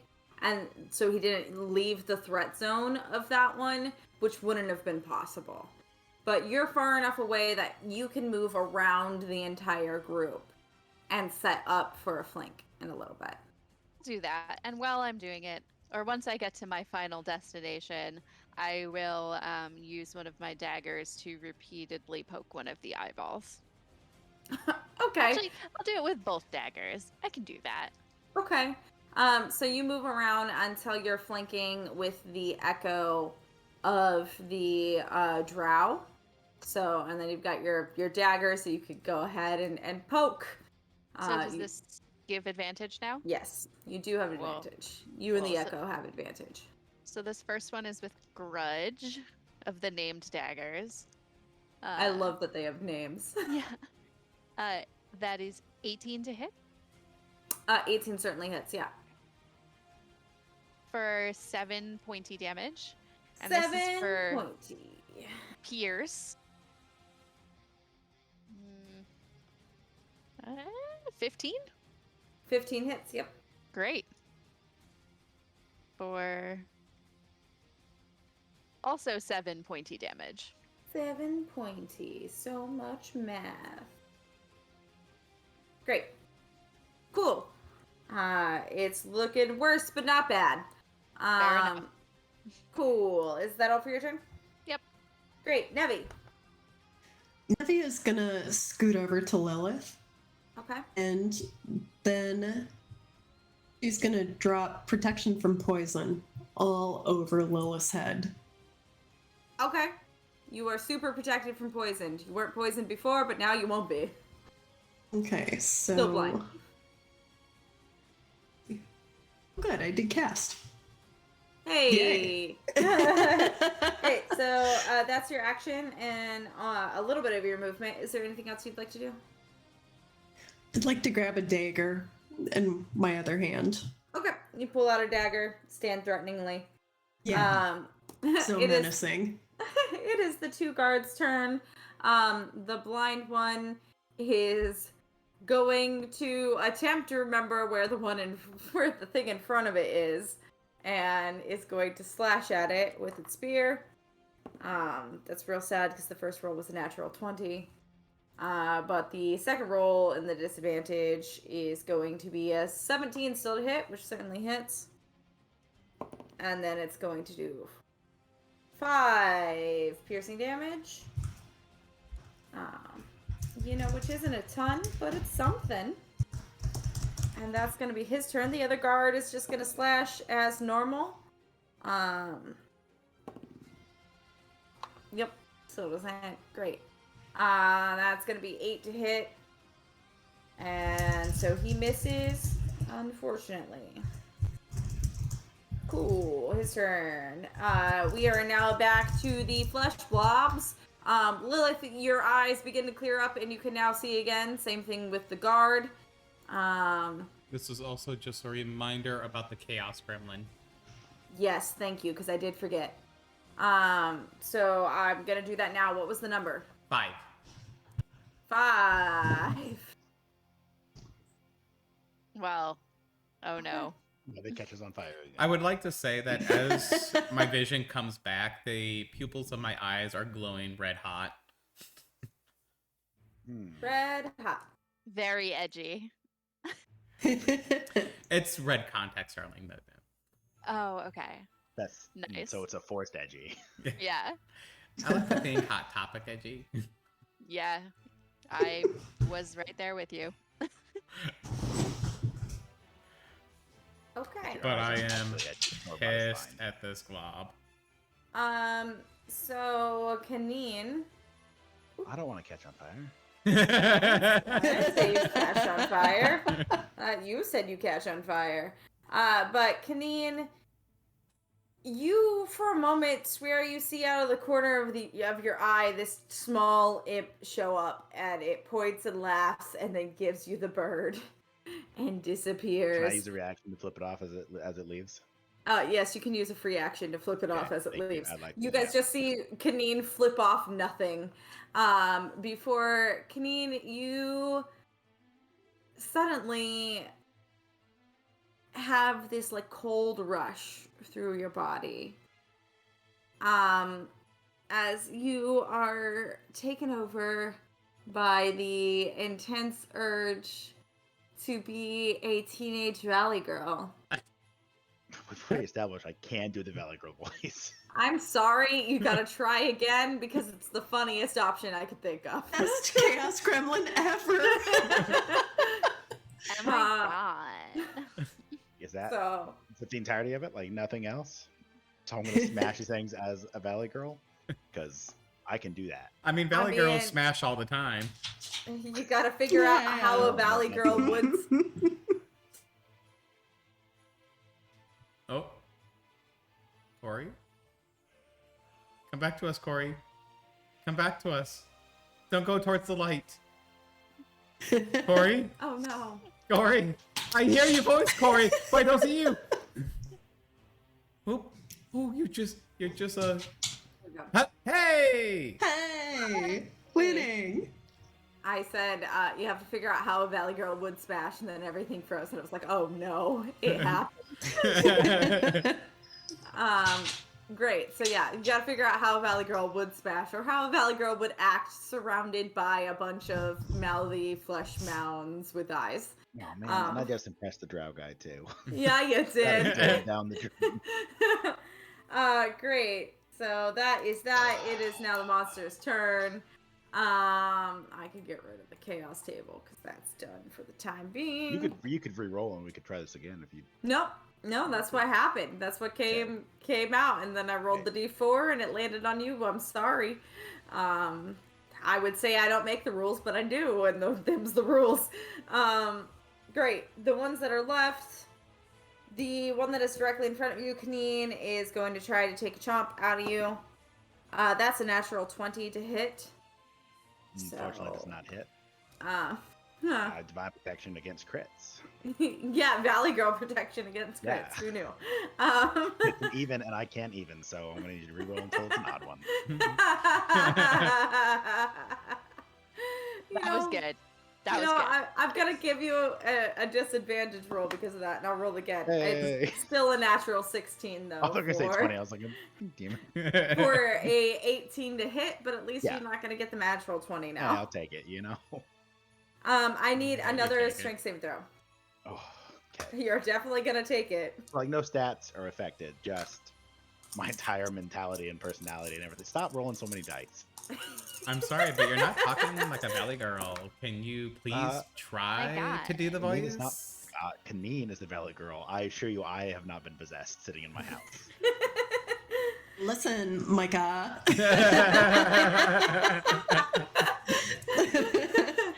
OMG. 15. Keep me upright. Okay.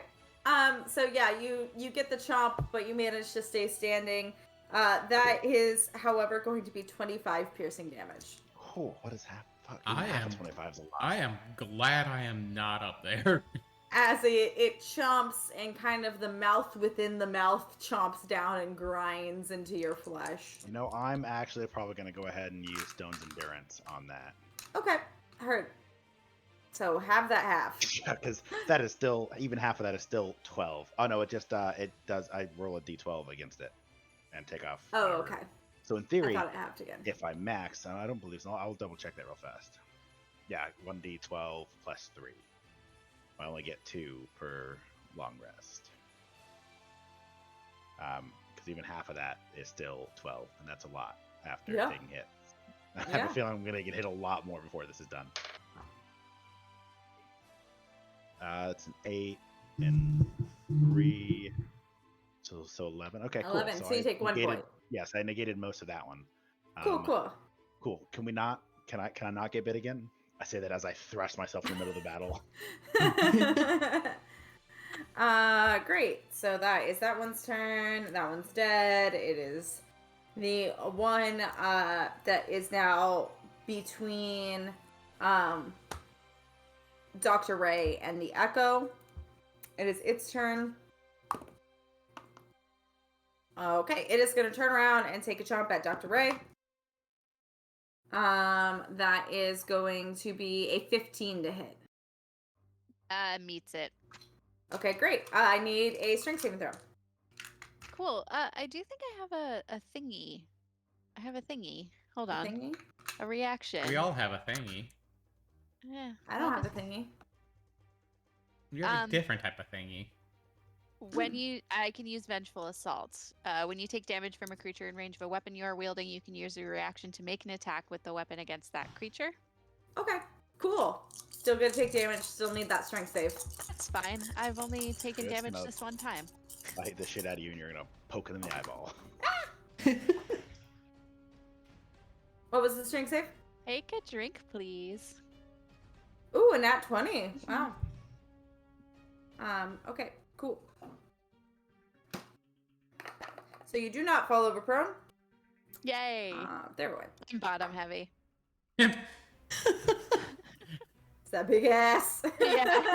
That big dragon ass. We didn't draw that. We only draw the upper portion, so now I have this vision in my head of like a pear shape. She's so thick in the bottom half, it looks like she's wearing jodhpurs. It's like Elastigirl from The Incredibles down there. Exactly. Dr. Ray's donk.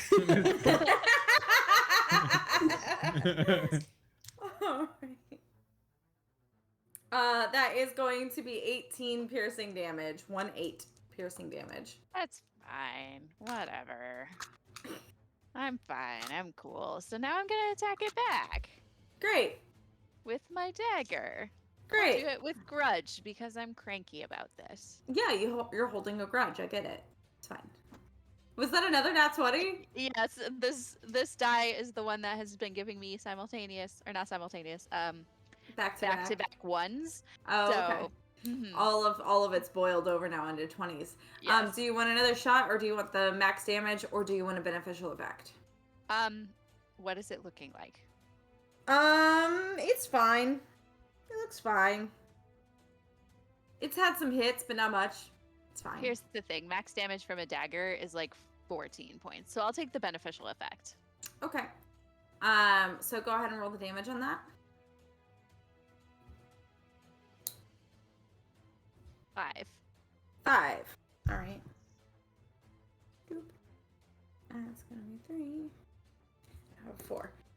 So as you kind of stab out at it with the dagger, it wasn't expecting it, and it suddenly like moves back to try to get away, and it ends up backing itself onto the I think it's a spear that he has, a glaive of the echo that's right behind him that's getting the flank. So it is going to do additional damage from that glaive, which is a lot more than your dagger.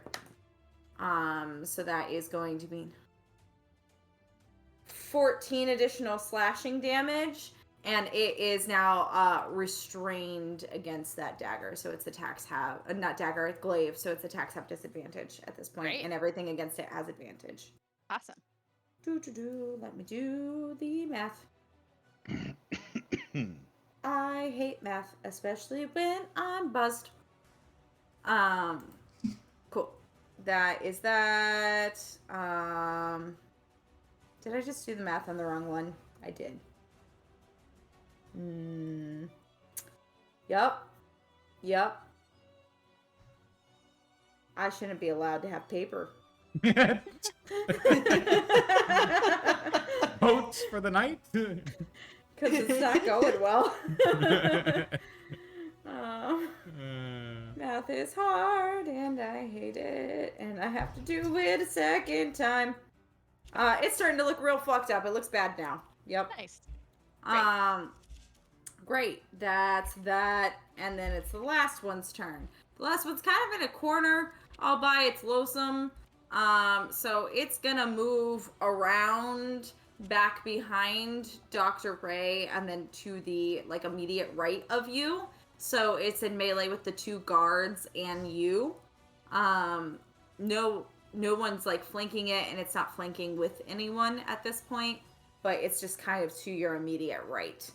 But it is going to attempt to take a chomp at one of the Aurora watch guards. I've had too many shots and I haven't drank for a long while. I had mimosas at Thanksgiving, and that was it since the last stream. So Sunday's going to be fun. I'm going to be so drunk Sunday, I'm not going to remember any of this. Because I have stuff to make sugar cookie cocktails. Oh. sounds Rum amazing. chata, amaretto, and vanilla vodka. Yeah, that sounds good. Wow. Dangerous. I'm gonna be so fucking wasted. I am going to be no help. Innumerate bees, do not expect any leaps of logic from me because there will be no logic. There will only be sugar cookie cocktails and vibing with the universe. That's it. I'll be like, I'm just gonna vibe here on this raft for the whole stream. This is fine.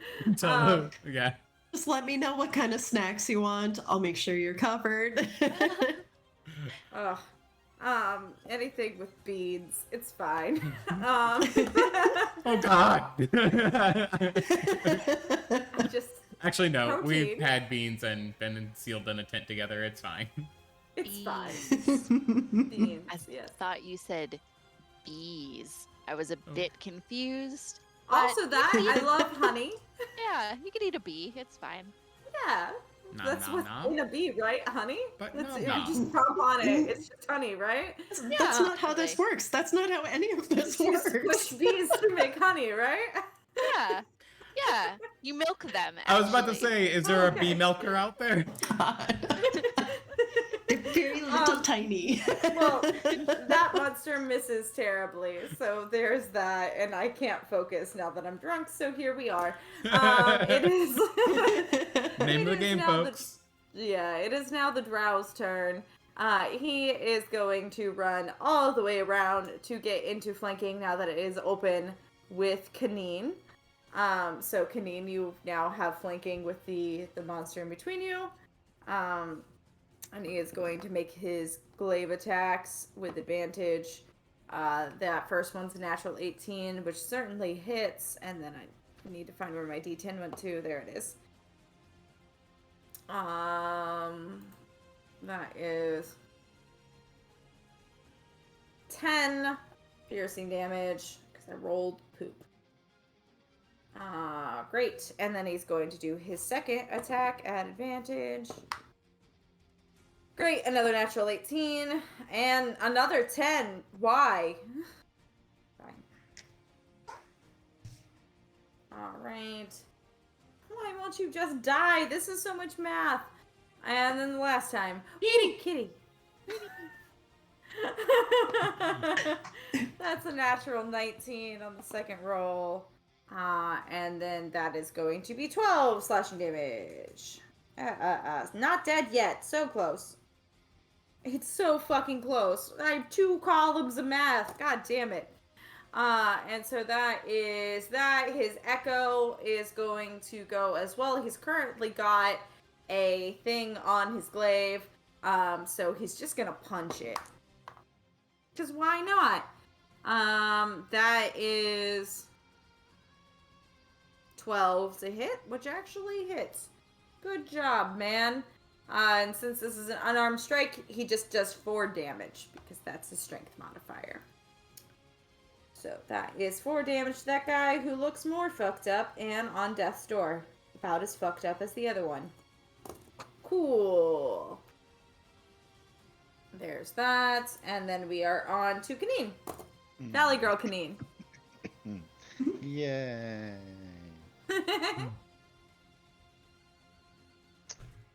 Sorry, I'm trying to think through the logistics of a Valley Girl as a Goliath with them all in the middle of flesh creatures. And on Be that note, cute. Mini skirts, mostly. Fashion and A lot of- empty head. A lot of the now, word I like. realize that if Kaneen was going to be a Valley Girl, he's probably going to be a mean girl, so he's going to mean girl these fucking monsters. I mean, yeah, I'd buy that.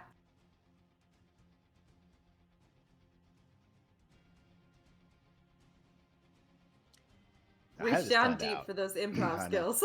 Probably, like, I know the voice is not there. My register does not go very high, but so we're gonna That's be very okay, proud of just- mean girl. Draw it out and say like a lot. Yes. Like jut out your lower lip when Yeah. you're talking. It does help. Like, use the That's deep my voice, Rigel. daddy. It is your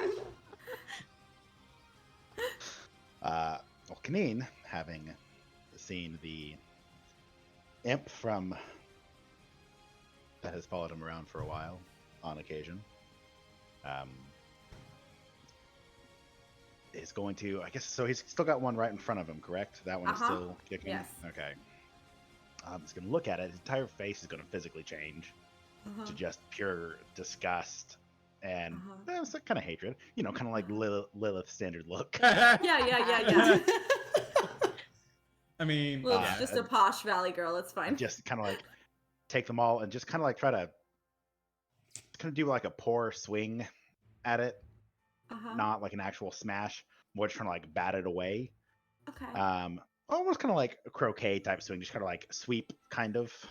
Not really sure how to quite describe it. Yeah, like so you're going for the balls. I got you. Yeah. Like you're like taking a bat to the balls. I got you. Yeah. And just immediately just belted out. What the fuck is that? That is so fucking gross. Get it away and just smash it as hard as you can away. The valley girl I needed. That was not bad. Not bad. That's an 18. Oh, he moved to advantage, right? Yeah, you have advantage. Okay. So see if you get that nat 20. No, I don't. That's a 20, but a dirty 20. Okay, cool. Definitely hits. Not bad. Not bad. 10, 16. 16 damage? Yeah, so you croquet bat it to the crotch, and you just split it up the middle somehow with a blunt object, the dagger, like, leading the way through it. Just enough to, like, scissors through wrapping paper. Cut it into as it just kind of, like, sloshes on either side like a Jell-O mold, and you murder it. It's gross. So at that point, I would like to look at the drow and the soldiers, and I guess now Dr. Ray. Fortunately, I did pick Mean Girl, Valley Girl, so I'm gonna be like, "You guys fucking serious? You can't kill these other two? Just move, I guess." And I'm gonna like daintily kind of like try to step over the pile I just created Ew. and like get over to the other two. Beautiful. No, never mind. I don't think I can. No, I was I'm gonna just ask thinking if I could Schitt's Creek. bonus action, try to like kick at one a little bit, the one that's on the glaive, try to like kick at it. I'm gonna kick it even if it doesn't do damage. I'm gonna kind of kick at it and be like, just fucking take care of it, dude. You kick at it and like, ew. This poor drow is gonna be so fucking confused. Like, this man just screamed and smashed one of these to oblivion and then freaks out immediately after. Yep, beautiful. I love it. Great, that's Kanine's turn. Lilith, it is your turn. There are two left, one that looks super fucked up and one that is pretty much fine. Any one of those? The one that had my hex on? No, the one that had your hex died a long while ago and you were too busy being blind to move it. Good thing hex still stays alive even after the creature does. So I go, you. And the hex moves over to the one that's is weakened. Okay. And then she'll Eldritch Blast. Okay, it's super fucked up, so go ahead. That is more than 20. Yeah, certainly. They're big blobs. That's 14 max damage. 14, yeah, super dead. Oh, okay. It blows up in a big everywhere, and it gets it gets all over you. It's the one that you kicked slightly. Calling out to Kanine. Is that what you wanted? And that ends my turn. Okay. He's gonna immediately look back and be like, listen, if you do that again, I will cut your hair off in your sleep. Cut my hair and I'll turn your face like Eleanor's. Oh no, we have two Valley Girl mean girls. It's a bitch fight. We have two teenagers. Oh fuck. Ding ding! In this corner, a 300-pound, 7-foot tall Goliath mean girl, and in this corner, a 5'2", 75 pounds wet. Who will win? Good news is, as long as I don't get close, you've got me. Downside is, I don't think you can take me down quick enough. Okay, Great. I There mean, is you one were left. playing little mouth games with them and losing pretty bad at it. I've killed 2 of them. Chomp went chomp. behind till we got shot in the eye. Bonus action mage hand block. Also covers Nevi's eyes. I was gonna say Nevi just kind of reaches over for a mage hand. Beautiful. All right. Lilith, is that all for your turn? Yes. Dr. Ray, it is now your turn. There is one remaining. There is one remaining. The one that you were previously flanking exploded. Great. Where is it? It is like catty corner to you right now. Kinane right. has kind of wedged between them. Great. I'm gonna go and smack it with my quarters staff. Okay, Yep. do you want to move around to the other side of Kinane so you can get it flanking? Okay, great. So you go ahead and you move around to the other side and give it a whack with your quarter staff. You get advantage.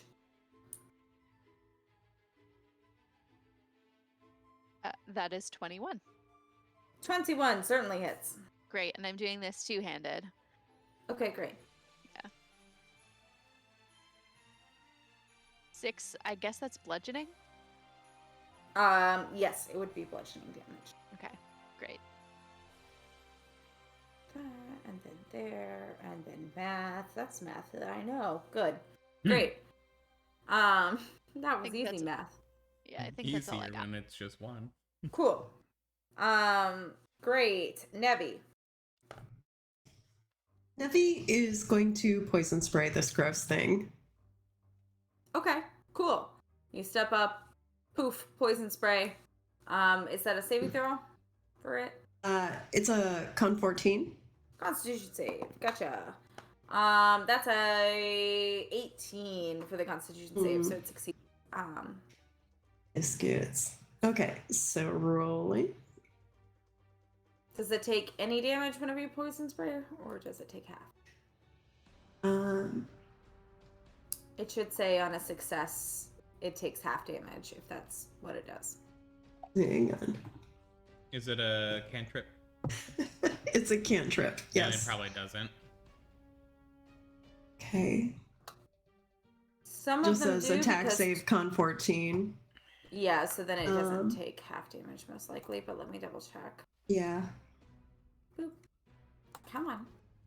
Do. Other page. Do. And Nevi. Boop. And spells and poison spray. Mhm. Yep, it does not take half damage on a success. It just doesn't take any damage. So you don't see a nose or something for it to take poison damage in, and it seems pretty impervious to it. But you solid effort, good try. A+. Is there anything else you'd like to do? Disgusted. Okay, cool. Yeah, that's the general mood. Disgusted. Nina's also disgusted, but more of the fact that you missed due to the Valley Girl. So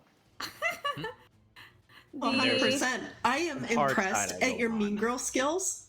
I have 5 sisters. Do you really, The- after all? Yeah, I have Yeah. 5 Oh, wow. sisters and my little brother. That's amazing. The guards are going to pull out some crossbows off their hips, and they're going to fire both of those at it from their position further away. That's a 15 to hit for the first one, and a 17 for the second one, which both hit. So that is 3 damage and 2 damage. Or a whopping 5 between the two of them, because they're not great at anything. I can't do math. Better. Great. They're guards. They're like people with a sword, like just normal fucking people with a sword. They're not great. Cool. So that's their turn. It is now the one blob that is left's turn. Let's see if he gets the thing back. Does not get the thing back. He's gonna make a bite attack, but whom is he going to bite at? Oh, it's gonna be Kinane. Sorry. What? That's a 17 to hit. Yes. Okay, I need a strength save.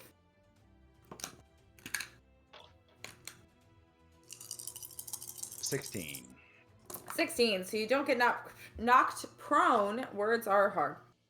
How Have much a you drink. talking? That is 15 piercing damage. 15. That round down, right? yes, half is rounded Okay. down, so it would be That's 7. yeah. We are back up at the Tascan's turn. He is going to move up. Unfortunately, what? Sorry, I thought you called him Tascan last time. I thought that was his name. Gascan, the drow. Well, I thought it was Tascan. Like, then you said it this time. I was like, oh, she said Tascan. You know, like she did the first 3 times. I don't know why in my mind I was like, oh, his name's Tascan. I should make a note of that. Oh, I thought you said gas can. I was like, oh, that's me. Same. Joke. Anyway, please continue. And then Steph thought I said ass can. So we just all heard different things. It's fine. I'm slightly drunk, so who cares? Now with all these names tossed out, what's his name? What is actually his name? I don't think we You know don't- yet. We just know he's the Okay. Tascan. Oh, okay. Yeah, I'm you gonna just call know him that. Drizzt though, because he's a drow that hits things. So yep, Don't sorry, like that's that. the rules. If it's a drow that hits things, I've realized no scimitars or nothing else, but it's a drow and it hits things. So it's Drizzt. I have PTSD involving Drizzt, so let's not. But Fuck Drizzt. so, Yeah. so yeah, he is going to move up. There is no one he can be in flanking with for this, so he's just going to make a regular series of attack with his glaive. First one misses with a natural 3. Next one is going to be a 14, which hits. And the last one is going to be a 15, which hits. So the first one, that is 9 slashing damage, and the second one is 8 slashing damage, because I rolled very poorly. For 16 total. Wait, 17 total. Yes. Math.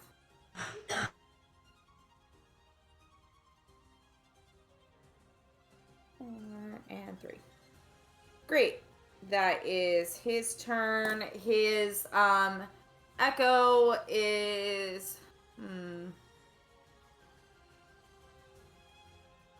his echo is going to pull out a crossbow and fire that. That is going to be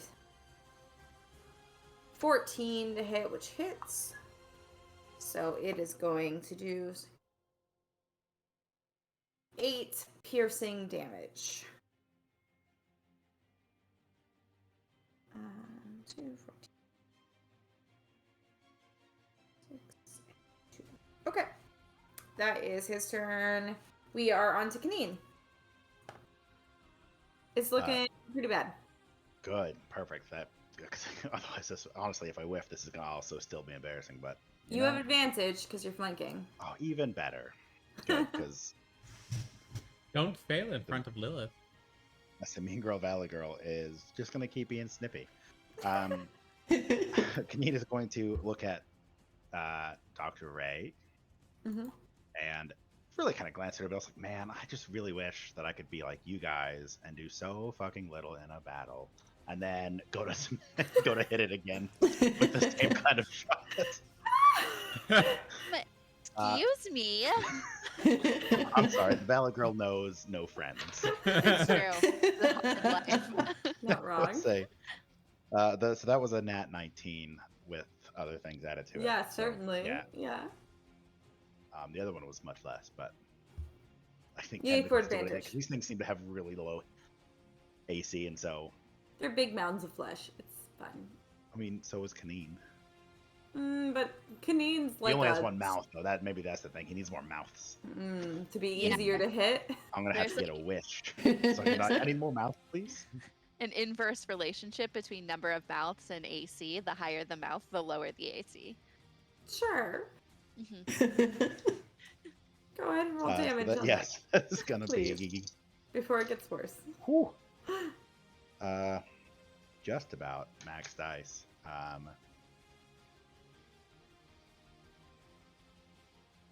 21. 21. Again, you croquet punch to the crotch, and it just splatters everywhere like a bouncy ball that you've just like bounced up into the air. Like if you hit like a volleyball from underneath, it goes flying up, and then it comes down and it splats everywhere. Super dead. We are now out of initiative, as everyone is covered in monster goop. But you are still Valley Girl possessed. How much longer is my question? You don't know. Cool. If that's the case, he's going to wipe his face off, look at the two guards, and be like, so let's just get this clear. You two each owe me a drink because you did fucking shit. He's going to look at the drow and be like, you're okay, I guess, but like the stick seems a little much, maybe overcompensating. I'm going to talk to Ray and be like, maybe less gonging, more stabby. Going to turn to Lilith and be like, just flip Lilith off. And Flips you look at right him and be back like, off. you're okay, I guess. But, you know, I would think you could hit something point blank. So can we go get drinks now? Or like what are the options here? What is happening here? One, I did a lot of damage, and I impaled the guy on the spear of the guy behind me, so I don't think you get to do that. But two, where is all of this coming from? Are you well? Did some of that get in your throat? Like, what is happening? This is not you. Is this you now forever? I can roll with this. I just Fuck, need I to hope know. not. Kaneen just found his true self, darling. He's a throat goat. I mean, What? Sorry, did you just say throat goat? That Was that what sounds you're- like some gay community shit that I don't know. And he's gonna kind of lean a little bit and is like, yeah, she does things with goats. I saw it a while back, but they don't want to say anything out of, I'm not the one that just threw myself right into the Allegedly. middle of everything. You're right. I killed things and you did not. You So just like maybe to we check be ourselves. a gangbang from the looks of it. Can you make Effie a is, like, wisdom saving throw furiously for me? digging What? through her Make stuff. a wisdom saving throw for Oh me. God. Fuck, why did I have to do wisdom? Because it wisdom has is a to plus. do with your Wisdom mind. is a plus. I say that if it's a mind thing, I guess wisdom is the preferred. Strength of mind. Strength. So strength, yes. Gotcha. No. Wisdom. Actually, I'm gonna roll Finn's dice for this. Hope for the best. It's a 15. Still Valley Girl is present. Yeah, I only sorry. have a +1. I'm so sorry. Do better. Huh? But while all of this is I'm happening, just gonna, like, I'm gonna assume, Mr. Producer, this is not fun. This is not okay.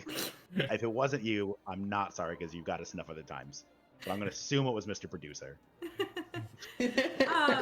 so while all of this argument is happening, the drow is just kind of looking back and forth about it. He's like, well, I am Varen, the task hand here at Bazak Zen.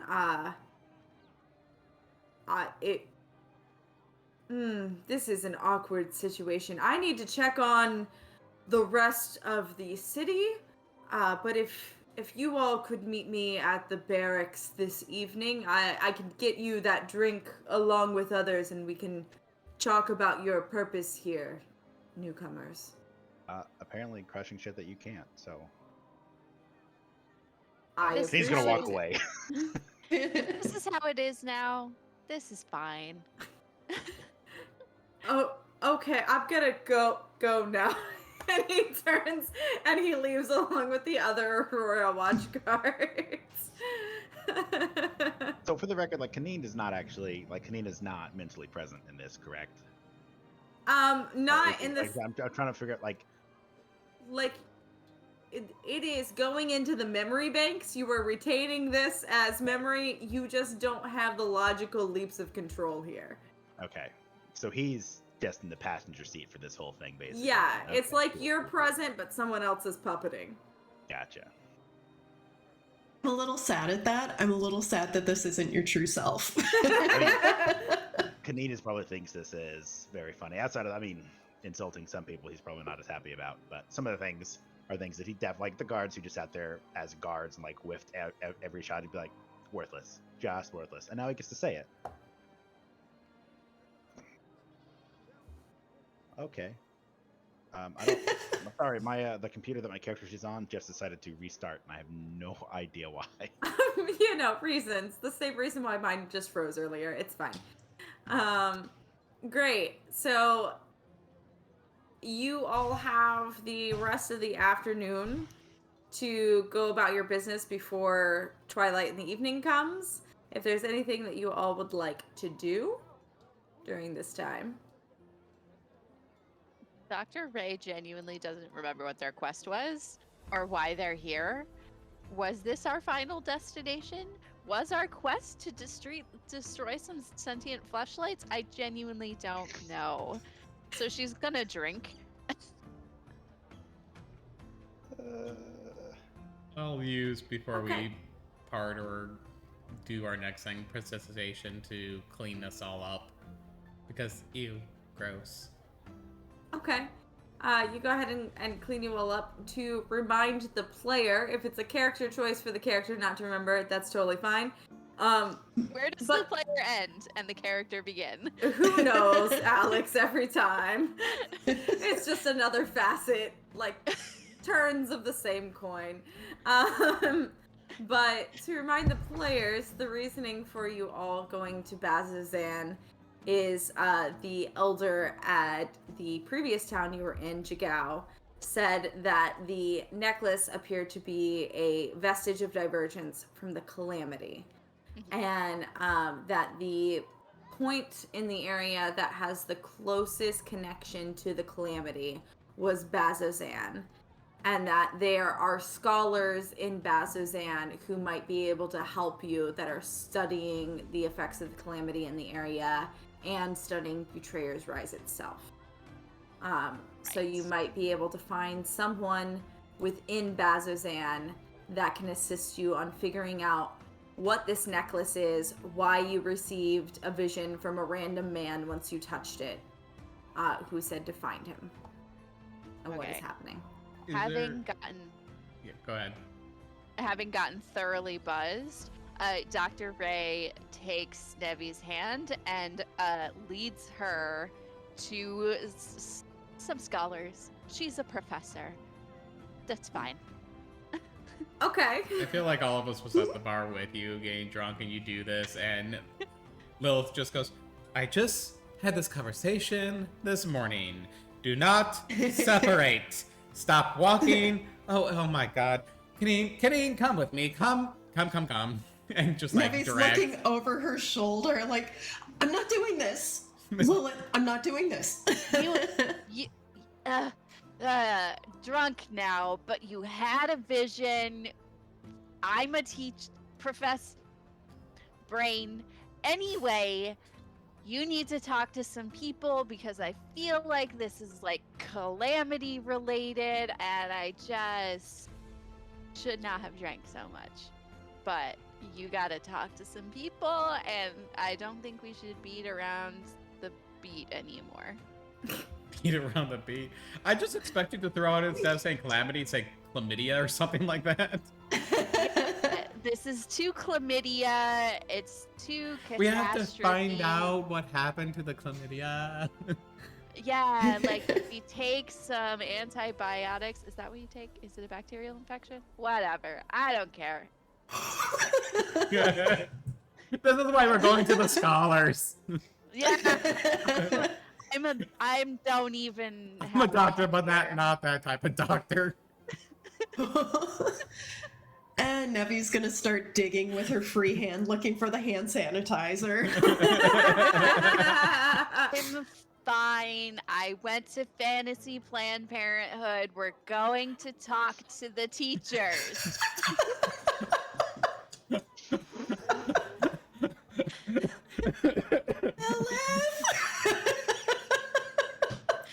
It's my turn.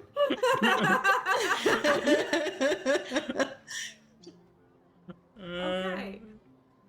So here Great. we are. So yeah, you all have made your way to the tavern, as you previously said. You wander around the streets for a while until you find a large sign hanging over a tavern that says the Ready Room. It looks like it's a barn conversion with this steeply pointed roof. And it is written the Ready Room in Undercommon, Orc, Goblin, and Common. Once you enter, it's pretty busy, surprisingly, with people, mostly guards. As you're having this conversation over ales, you all are kind of glancing around, taking in the room. While this conversation is happening, Kaneen, the Valley Girl, does leave you. Oh, thank you. And Guys, man, we're about to roll up on another RP session, and Yep. like, when does it leave? Like, is there things that happen with that, or is it just like suddenly like poof? You just suddenly feel like another sweep of that cold air again, and you're back in control. As I come back to control, I'm just kind of looking over like, man, I could really use a drink right now. Here you go. There's our Kaneen. He's come back to us. So that was weird, right? That was weird. I found it quite I charming. mean, it was really endearing, Kaneen. Hold a special place in our memories.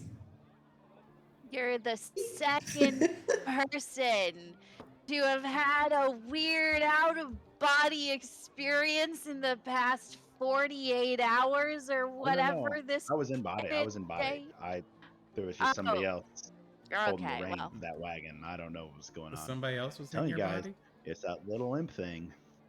What's the fucking imp? We've talked with this many He's gonna times, have Dr. us- Ray. It's the fucking imp thing. Mm. Abby's got a sandwich, and she's just gonna set it in front of Dr. Ray. Oh, Here you go. one bite. Oh. Great. While you all are sitting at the Lemon bar biscuit. and kind of observing the area around you, like I said, you do see a lot of guards in the area. This bar has been kind of set up in the second-story loft of this barn with a bunch of equipment, and like the horse stalls changed into what looks like kind of like ragtag rooms with curtains in front of them. But you get into the hoist and go up to the next area. You're sitting and having drinks. You see the guards. It seems like two drow that look very similar, not quite twins, but definitely related, are running the establishment. One seems to be kind of running food back and forth with this simple oven set up in the back. And then the other one is serving drinks as well as chatting with guests and everything in the area. You do notice, glancing around as well, that the group that you all had seen in Jigao, Io Jabe and her group, are there as well in the bar, chatting and talking over a bunch of drinks. Why the fuck are they there? Here. I whisper to my group. He's like, I don't know. Let's go figure out. He's gonna grab a couple drinks off the counter, even if they're not his. Like, are there by chance drinks there that he can just? Yeah, snag? you guys have been drinking while you're talking. Cool. Yeah, and he's everything. gonna snag. any Dr. full Ray is drinks visibly drunk. that are Yeah, you there. should probably take her drink. He's definitely gonna take Dr. Ray's drink because the drunk philosophizing and sciencing and experimenting that will happen if she gets too much more in her is Too not something much. that Kaneen wants to deal with in a military compound. Mhm. So he's gonna take the drinks. He's gonna walk over to the table and put them down, like, "Hey, folks, how we doing?" In an attempt to spook them, just a little spook. Okay. I'm just gonna spook the poor one. I'm just that's going to less look at nervous. Nevi. I'm like, see, Okay. did Now you I'm see just what you rude. have taught him? He is grabbing random beers, thinking it's perfectly fine. So, beers are my beers, I'm pretty And sure. they're out. They're available. Oh my god. Am I the adult in this group? so Khalid, you come up behind Dermot, the goblin cleric, who is very skittish and nervous, Yep, and you're like, "Hey guys!" As you put down the drinks on the table, and he like jumps and turns, and Io kind of like gives you a glare, and the drow, like mage, wizard, magic guy, as far as you know, like gives a small chuckle and like a bit of a tug at his mouth before he tries to like cover it up and continue on with everything. The scrawny human kid openly points and laughs at Dermot as this happens, and I was like, just the people we were here to see. Perfect. He's gonna put his hand on Dermot and be like, "Sorry about that." It's okay. Yeah, I thought about it right after I decided to do that, and I was like, "Oh shit, one of them's skittish. I'm gonna look like an absolute jerk now." He's gonna be like, "Oh yeah, sorry about that." Yeah. So what are y'all doing here, Ayo? Io, but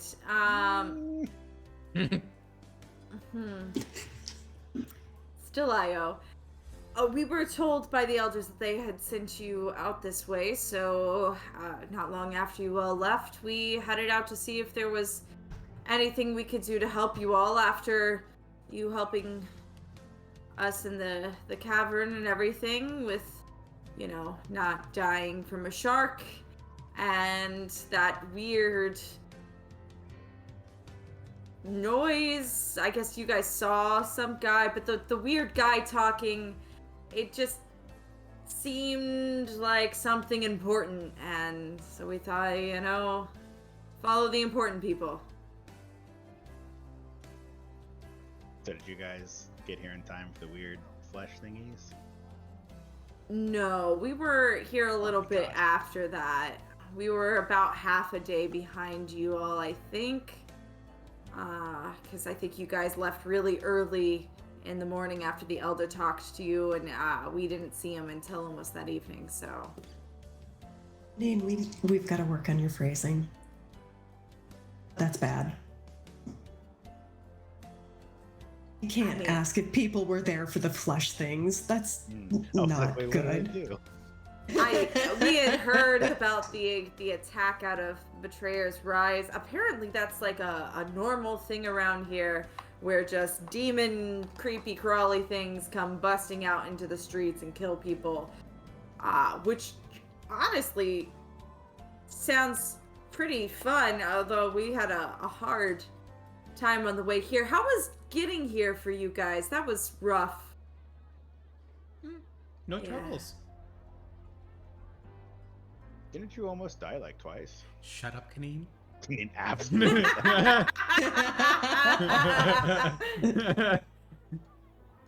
And a lot of the group that you're speaking to at the table kind of like looks down towards their cups and nods. And I was like, yeah, we had a real rough time. We almost lost Irvin for a little bit there, but luckily just lost his ring at the end of the day. But Was it a ring of importance? it was my clan ring, so kind of important. It marked me as belonging to the Wastewalker clan. Would have been great to have it back, but I don't know where that thing went. Can I show them? Can I show them my bag? Sure, yeah. You show him As he your says it, bag, it's fucking- we'll be like, oh, I met some of them. and he's like, "Oh, yeah, that's our people's craftsmanship.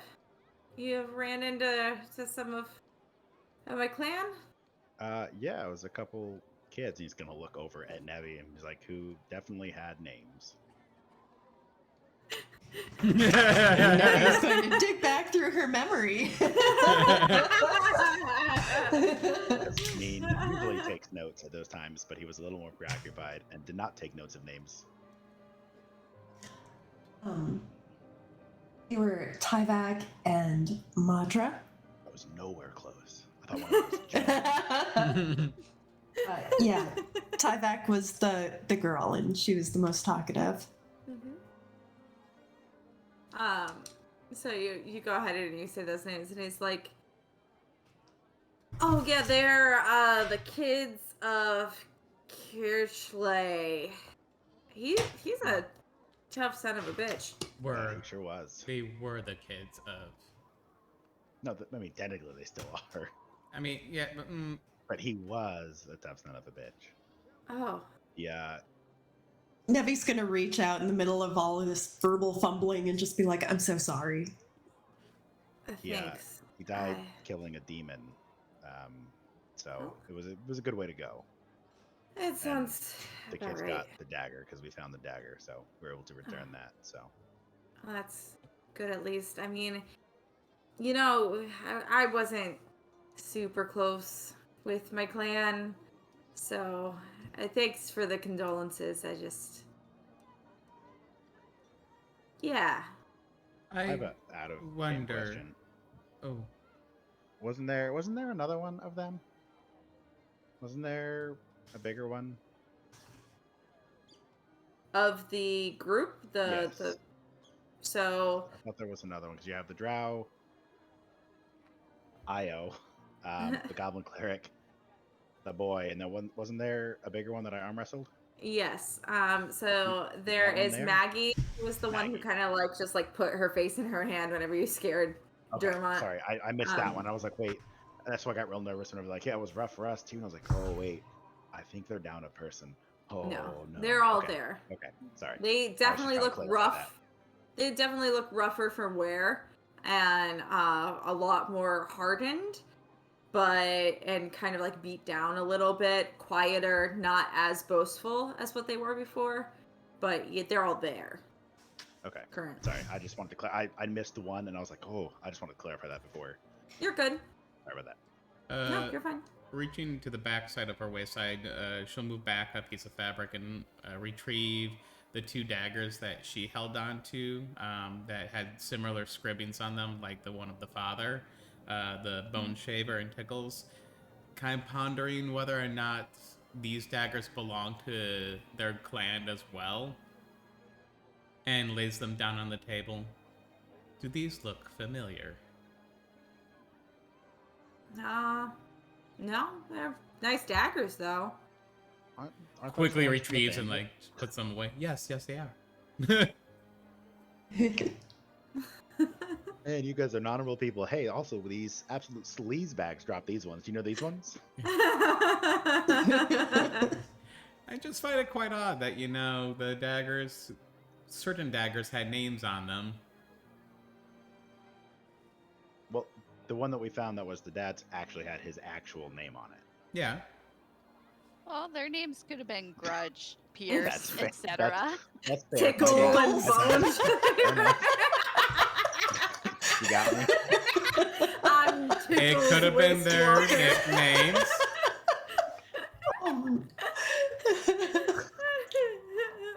But you can call him Mr. Tickles.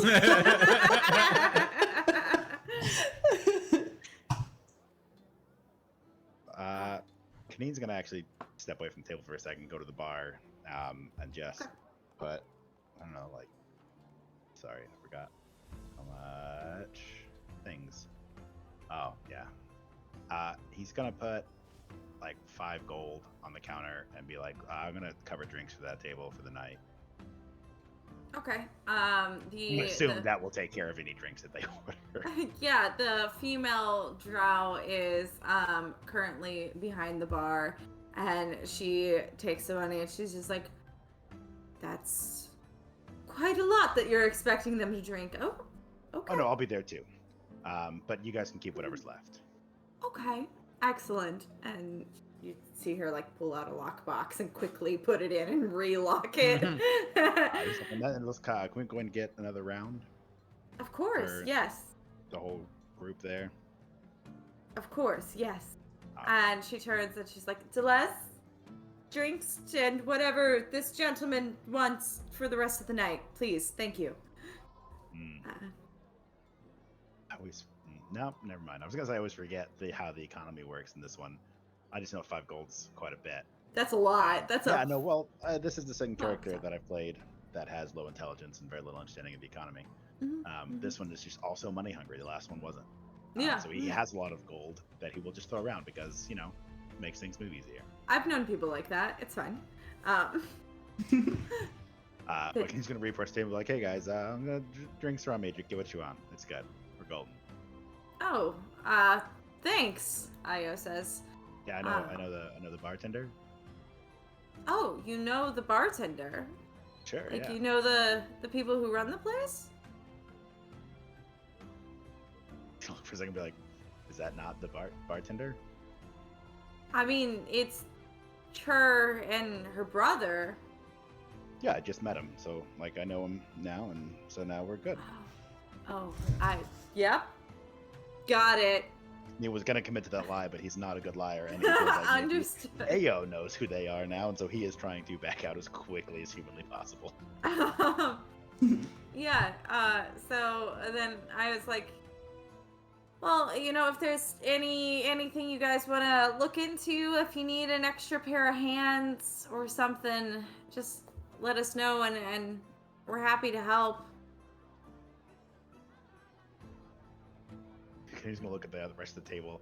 He's gonna immediately look at Dr. Ray, realize Dr. Ray is drunk, and then realize that is the bad choice to talk to. Turn back around to Nevi. Not just drunk, but drunk and like writing down thoughts in a notebook. Oh no. Real good. As Kanine sees that, he's gonna be like, so if Dr. Ray is gonna kind of get hushed and kind of look away from Dr. Ray a little bit to the rest of the whole group, and be like, if she starts talking about doing an experiment tonight, by no means can that happen. Like, hard no. But all the fabric of the universe, the literal fabric of the universe, and like the gong and all of the strings and the good that's a hard vibrations. no. Honestly, He's gonna pick maybe, up a Pick biscuit. those instruments away from her. That'd be great if we could just hide those till tomorrow. Dr. Ray Well, they- starts talking about that. Nevi hands her a biscuit. Just go. Yeah. Ugh, eats it.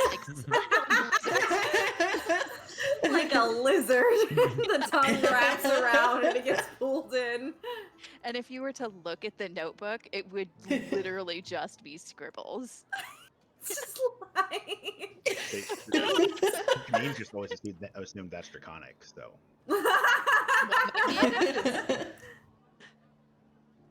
You speak a language he Draconic's doesn't. very He's like, curly. Man, this is really weird. I always thought it'd be more like powerful than this, but it's just kind of frilly. He's gonna look at Nevi and be like, "Aren't we supposed to meet the glaive guy?" The Taskmaster? Oh, he was going to come back, wasn't he? He said that you could all meet him in the barracks Oh. at nightfall. Whenever he Thought gets he off was the coming ship. to us. Yeah, I mean, it's not like we saved lives or anything. Why would he come to us? Yeah. Sorry, the Mean Girls. Wow, so you still have that mean girl streak, don't you? Your forever changed a little bit. Like, that took a lot to mentally get into, and it just turns out getting out of it is not coming as easy. Let's be honest, Lilith is Mr. rubbing off Producer on broke you a my little brain bit. I'm enjoying this transformation. We are truly becoming the Lady A-holes. While this is happening, it would be this is gonna be funny. So, Dr. Ray, you are the only one who notices as well that there are 2 other kind of interesting characters in the bar. You see a tiefling who is kind of sitting and sipping a small drink that looks like a cordial or something like that, but is full smile, just kind of like looking around. Every so often turns and flips a page in a book and starts sketching, and then closes it and goes back to looking about. isn't interacting with anyone, no one is sitting at her table, but she's just grinning away. And then you also see a elf, kind of darkly dressed, seated back in a corner, observing everyone at the bar.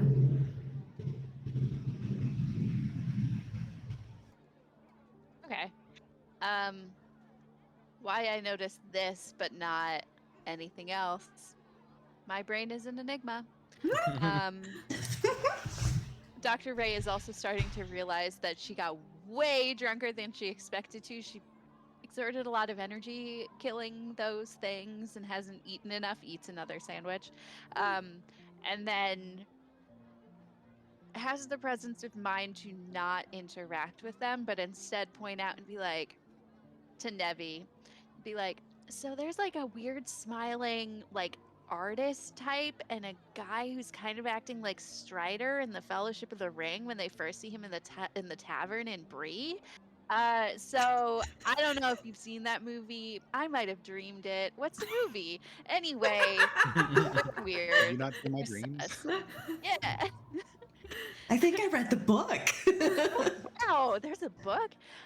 So anyway, I have like lots of thoughts in my head and I shouldn't be trusted with this information, so I'm giving it to you. And then she immediately goes back to her notebook. Dear. Nevi is going to very quietly and very subtly observe the people. Mhm. Does Nevi pick up anything about them? Roll a insight check.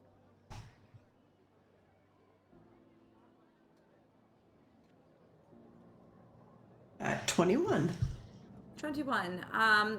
In your kind of like look and a couple of other glances over your shoulder, you get that the smiley tiefling that Dr. Ray pointed out seems a scholar, but a scholar in a similar way that Dr. Ray is a scholar, very intensely interested in one strange subject.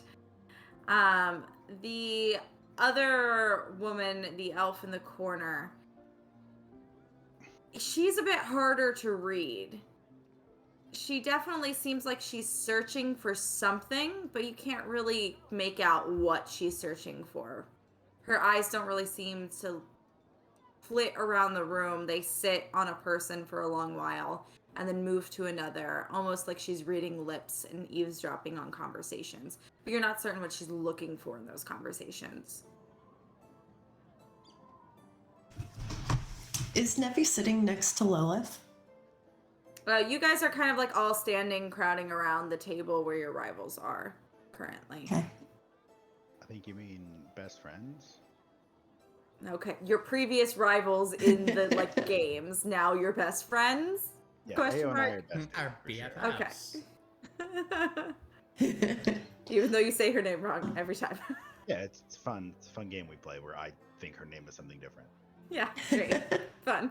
That's cute. Nasty things. Lilith? Mm-hmm. Lilith, there are others here Yes. we darling, need to it's be a aware tavern. of. All right, you're cute. What? We should be aware. There's a tiefling, Mm-hmm. and she's interesting, but not as interesting as the elf. What do you make of the elf? How so? The elf is observing, and I don't know what she's observing. She makes me uneasy. Wow, racist. Gonna hand you another biscuit. Getting No good. denial. Lilith will kind of do one of those moves to be nonchalant and take a glance over towards who she's speaking of. The one sitting in the corner there, in the dark outfit. Yes, love. Do you think they could be the scholars that we're looking for? I don't know that the elf looks like a scholar. She may be. Should I go check? I was going to say, if you would like, maybe talk with the oddly cheerful one. Because I really don't want Makes to talk to sense. that one. Ew. Gross. Right. And I can handle the dark, brooding, moody one in the corner over there.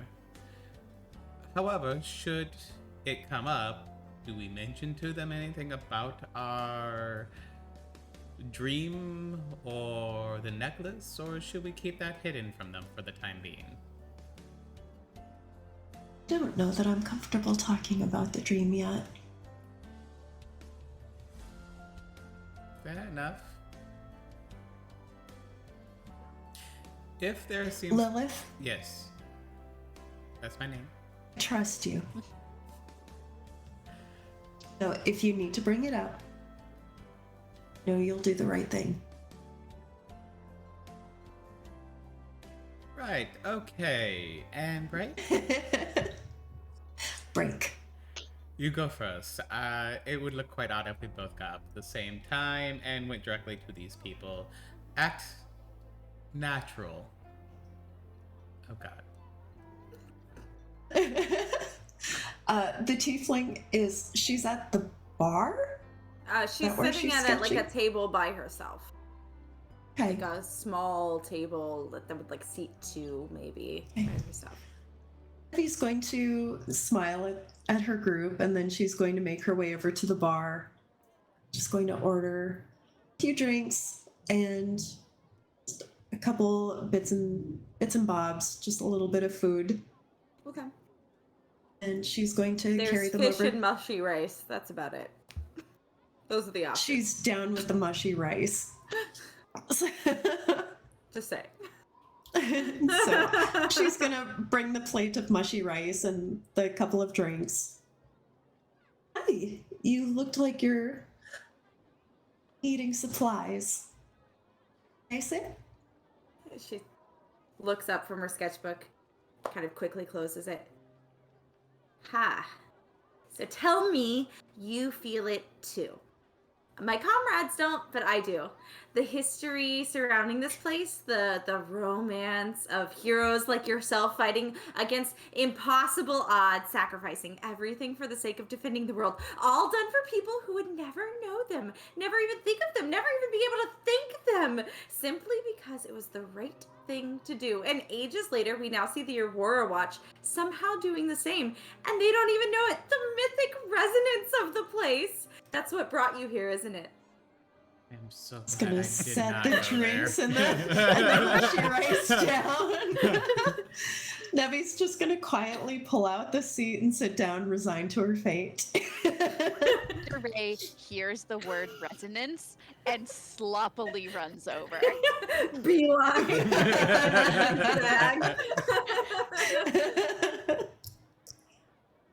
we do feel the purpose. We do feel that there are great things happening, and we are all part of them.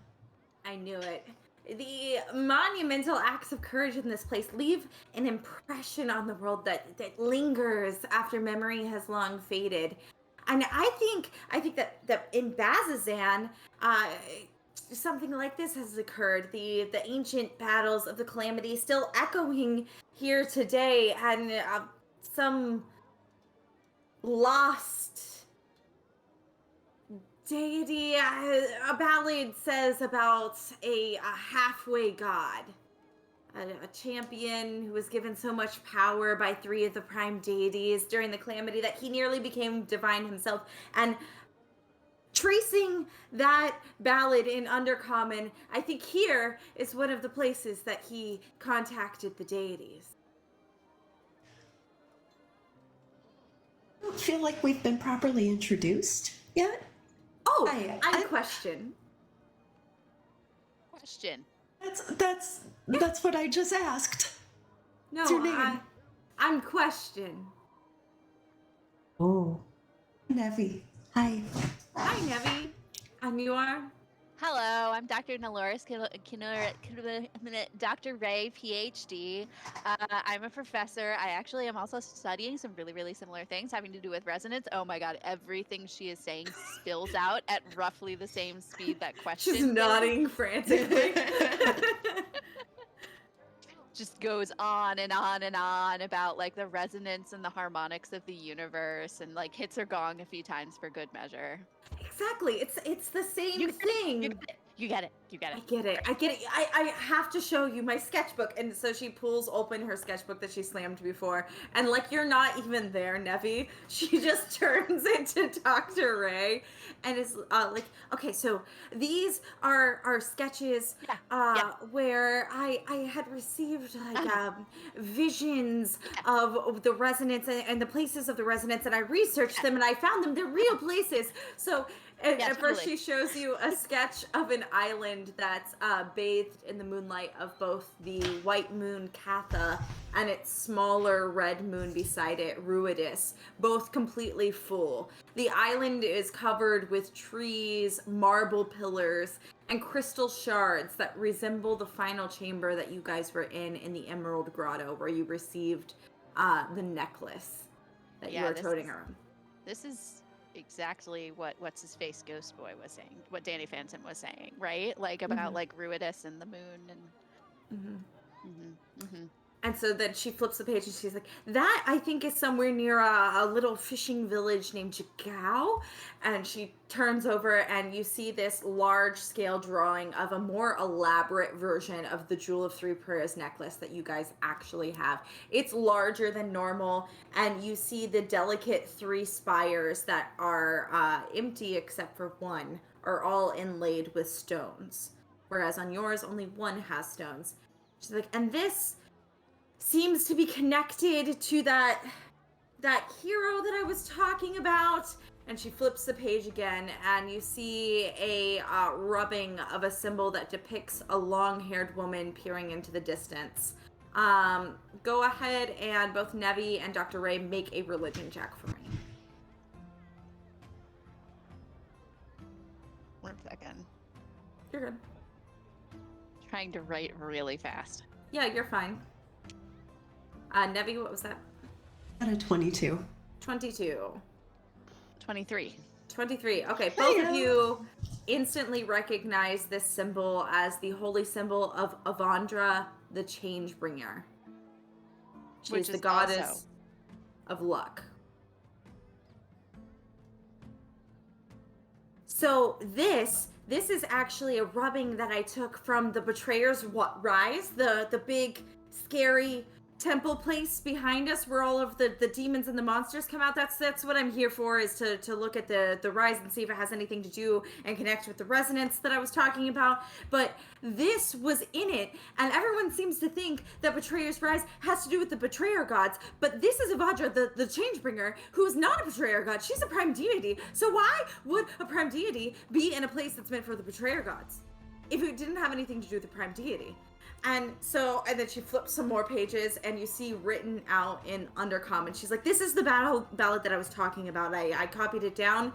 And so here it talks about, and she points to a page. She's like, here's where it talks about the halfway god, some sort of champion. And it connects him to the power of Avandra. And like, so I think that perhaps here is where that he connected with the power to use during the calamity and nearly become a divine being himself. Nevi just takes another bite of the mushy rice. I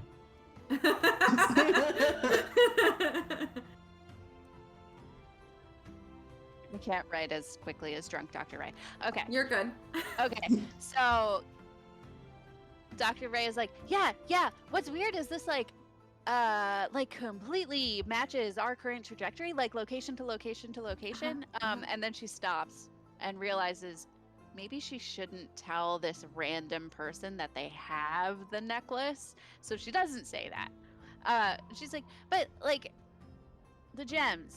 There's some gems on that necklace. What are they? What is this all about? Yeah, Do they also have some sort of like harmonic resonance significance? Blah, blah, blah, blah, blah, blah. Yeah. I think they resonate with the powers of the prime deities. So you have one for each of the 3 prime deities who gave him power, and they kind of formed it together into this relic. I don't know if you've ever heard of them, but they're called vestiges. But this one is not listed anywhere. I had to really dig into a lot of different, really ancient tomes and scrolls that were really buried in the archives, and I don't know. I think this is a lost vestige. The necklace itself, or the gems in it? All of it all together. The gems would be in the necklace. I would think so. I think that the necklace itself was just an ordinary amulet at first, like maybe like a family heirloom of this hero, until it was filled with divine power and divine resonance, and that is what helped in the calamity.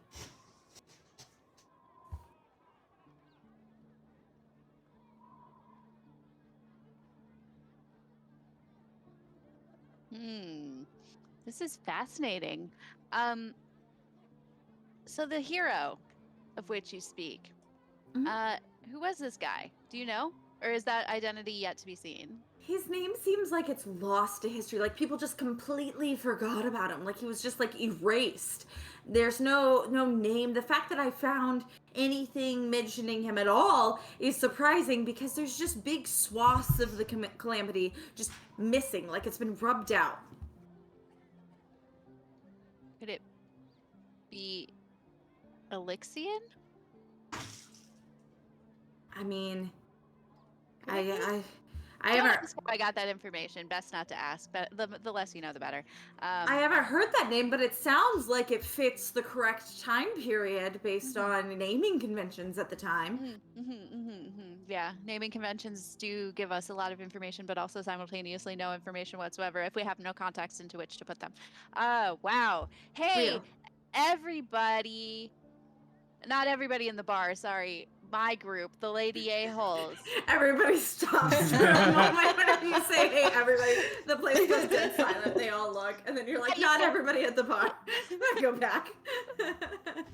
So, like, Kaneen and Lilith, Bear, Lillian, Loopadoo. My favorite 16-year-old. I like that one. Oh my.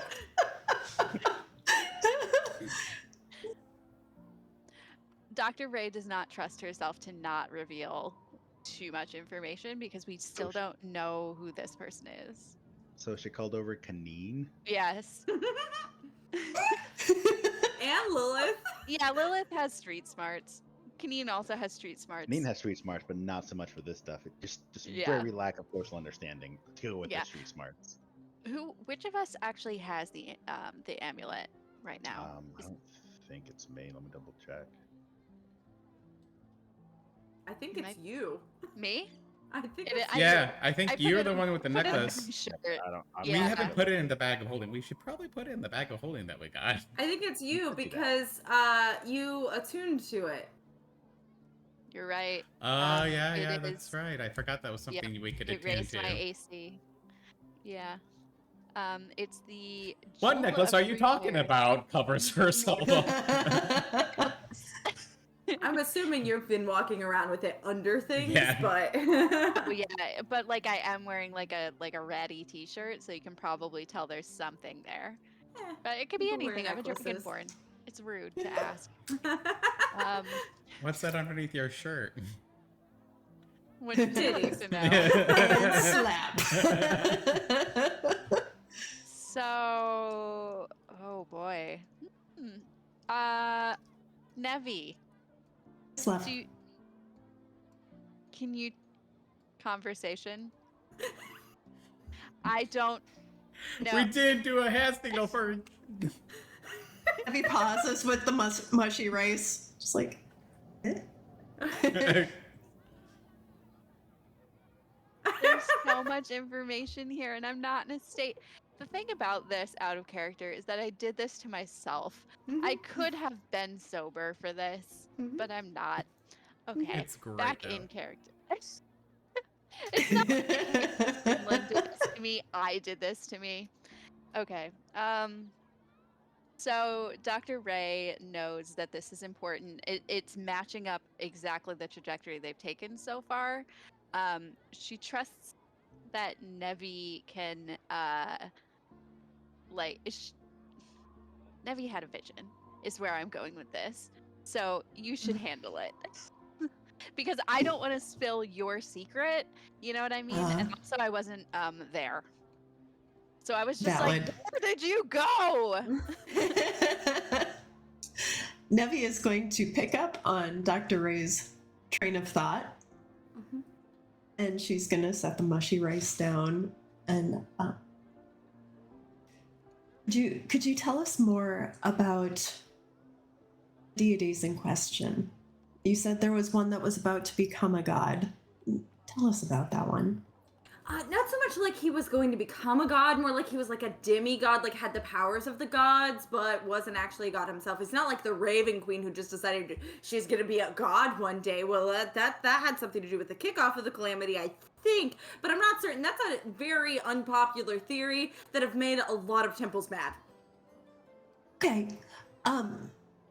What did the demigod look like?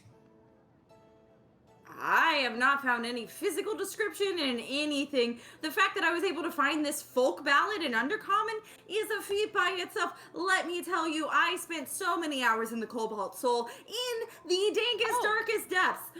Oh, the Cobalt Soul, you say? Oh, Yeah. Are you an initiate? No, I just know some people. There's actually a part of a party here from the Cobalt Soul who's looking into the Betrayer's Rise. They went in at some point. I don't know if they're still in there or not. Everybody roll an insight check for me.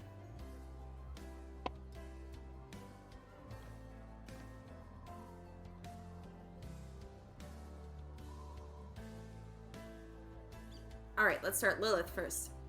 Dirty 20. Okay, Nevi. 25? Okay, Kenny. 19. And Dr. Ray. Appropriately, 11.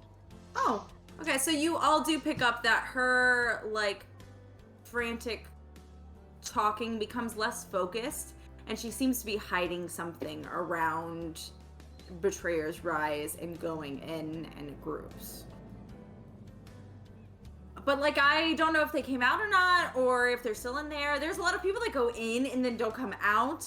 I have not gone in very far. I went in a little, well, I sent a part of my group in, and then they came out with the rubbing that I showed your friend earlier, and Nevi's gonna reach out and grab her hand. It is very difficult to carry alone, and we can help you. Tell me more. What happened? Okay, I'm terrified of going inside Betrayer's Rise, like really, really scared. As soon as I entered, whenever we found that rubbing, and I didn't go any further, I heard these voices calling to me, and it took a lot for me to still stand there and not just run away screaming. And instead, I pretended to be sick, and have been here ever Voices. since. Do you know the voices? No, but my companions haven't returned. But they'll be fine. They were real tough. They were real tough adventuring types. So they'll be okay, right? You guys would be okay if you went in there. You seem tough. I'm sure they're fine. What did the voices say? They were just calling my name and then telling me to come closer, and from like this chasm and the big door, and Must have been terrifying. it wasn't great. Is there anything else that you noticed? Were there any smells or sights? No, I was first I was really really excited to find the Avadra and stuff, but then I just heard the voices, and so I was really mostly just trying not to pee myself.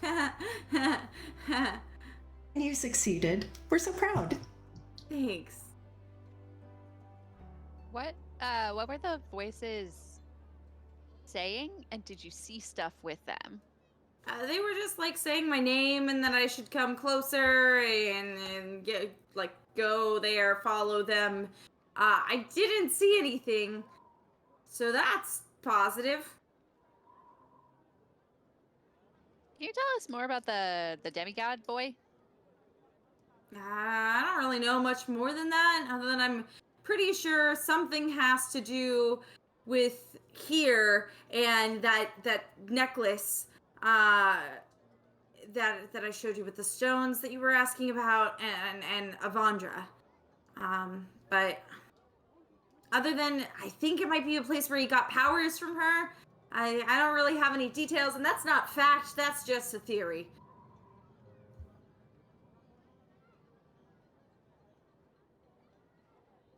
He's gonna side eye Lilith and Kaneen like, I don't know what else to do with this. Oh, well, I'm sure you and our good friend Doctor have some other theories that you could talk about residence and resonating and Resonance, not and- residence. residential residence. I don't know this lingo. It's your field. Just chit chat. I'm going to get a drink. And Lilith will take Navi and be like, come with me. Thank you. As you two break off from the group and head to the bar, the out of the corner of your eye, you see the elf that was in the corner stands and begins heading towards you. And now you're okay. seeing the dark clothing that you thought she was wearing is just a cloak overneath bright scarlet red robes that you're seeing flash out from underneath the cloak as she approaches. Ooh. Do I recognize me. this elf? You do not. Okay, thank God. Excuse me. It seems to me that you all were talking to the happy tiefling over there, and perhaps about Betrayer's Rise and maybe making an expedition into it. You're a very curious individual, aren't you, darling? Oh, well, I would like to find an ancient prayer site that I am certain is deep within Betrayer's Rise, and based on what I have gleaned from your conversation with Question over there, I think such a mission would be beneficial to you all as well. I can pay. Quite handsomely. Out of character, what was it exactly she wanted, and what is that? What is that? She wants to go to a prayer site. Oh, prayer in site. Betrayer's Prayer, yes. Okay, I thought I I heard thought she some- said parasite. Yeah, I thought I heard something like Prayer two son site. prayer site. Okay. So back in character. Oh, so you're looking for a prayer site within the Betrayer's Temple. Darling, do tell Well, me. it's not the Betrayer's Temple. The Betrayer's Rise Oh, was Rise. a headquarters during the Calamity. Truly, I'm looking for a mineral I think has formed there called ruidium. It's said to be infused with the power of Ruidus. I am a scholar who studies Ruidus and its effect on our planet and peoples. And if it is truly a mineral filled with the power of Ruidus, then it would be of interest to my studies. What? Didn't catch your name. Oh, I'm sorry. I was so caught up in wanting to continue with my studies. I am Aloysia. Aloysia. Thank you for seeing my confusion. Can I do an insight check on her about her whole Yeah. shtick? Go ahead. Another dirty 20. She seems to be honest about what she's telling you Okay. thus far. Aloysia, sweetie, darling, do tell me, I'm curious. I've never actually heard of this type of mineral you speak of. What do you think it's capable of? I don't know what it's capable of. Ruidus has strange powers, sometimes seems similar to the wild magic of the Feywilds. It can sometimes seem to randomly curse and randomly bless. Some claim that Ruidus, being born under Ruidus, is a curse and shun those who are Ruidus born, while others believe it's a blessing. Do you And feel that has a connection to the Feywild by any chance? it might. No one knows how Ruidus came to be hung in our sky. It's actually not in any text pre-Calamity, so it only began to show up at the Calamity or post-Calamity. It's part of my studies trying to trace exactly when Ruidus appeared and why. Now, I will admit, we have happened to notice you sitting in there in the corner watching. I'm sure you've probably heard other people's talk, especially of this betrayal rise, seeing that it's so close. Why approach us? You're the only party that's not otherwise seems engaged to go into Betrayer's Rise. There was the other group that was with Question previously, but they had their own meaning and want to be there. They were employed under Question's organization. And the only other party here is the Cobalt Soul, who is also studying the Betrayer's Rise for whatever knowledge concerns they have. Other than that, not many adventuring parties, let alone those who seem strong and eager enough to delve into it. Come by. Most of them are here to make quick coin helping the guards. From what I understand, it won't be no happy picnic heading into Betrayal Rise. It sounds like it's rather dangerous. I do accept the fact that you pay us well, but if we do come across this mineral, I happen to be a collector myself. I would hope that you would find it fair to share what we find.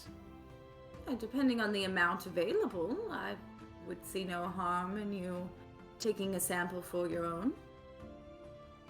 Sounds well enough. Of course, I do have to speak with the rest of my team members, my group here, and make sure they are fine with this decision as well. But for now, I see no reason why not to help.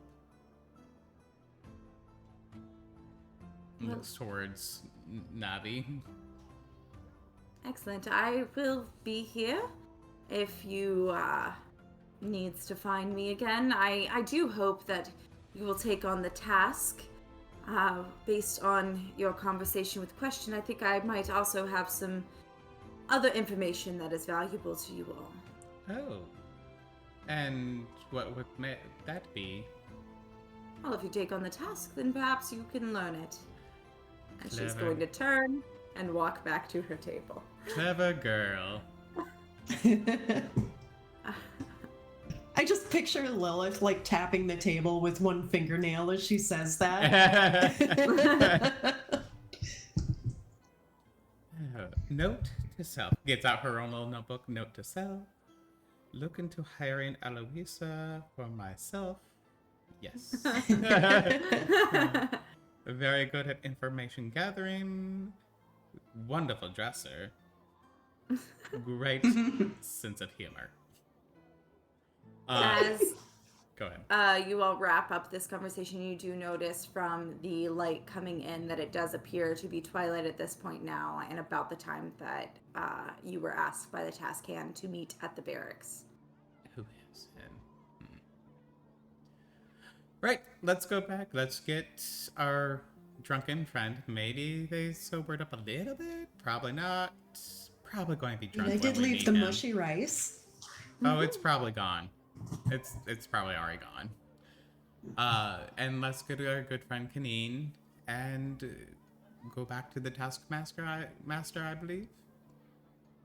It's a very good idea.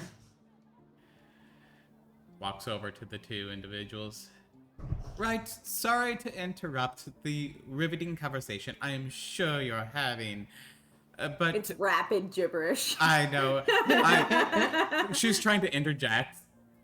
At this point, Dr. Ray is just like undulating, like, oh. I look at Dr. Ray, I just clasp your shoulder, and I go, breathe, stop.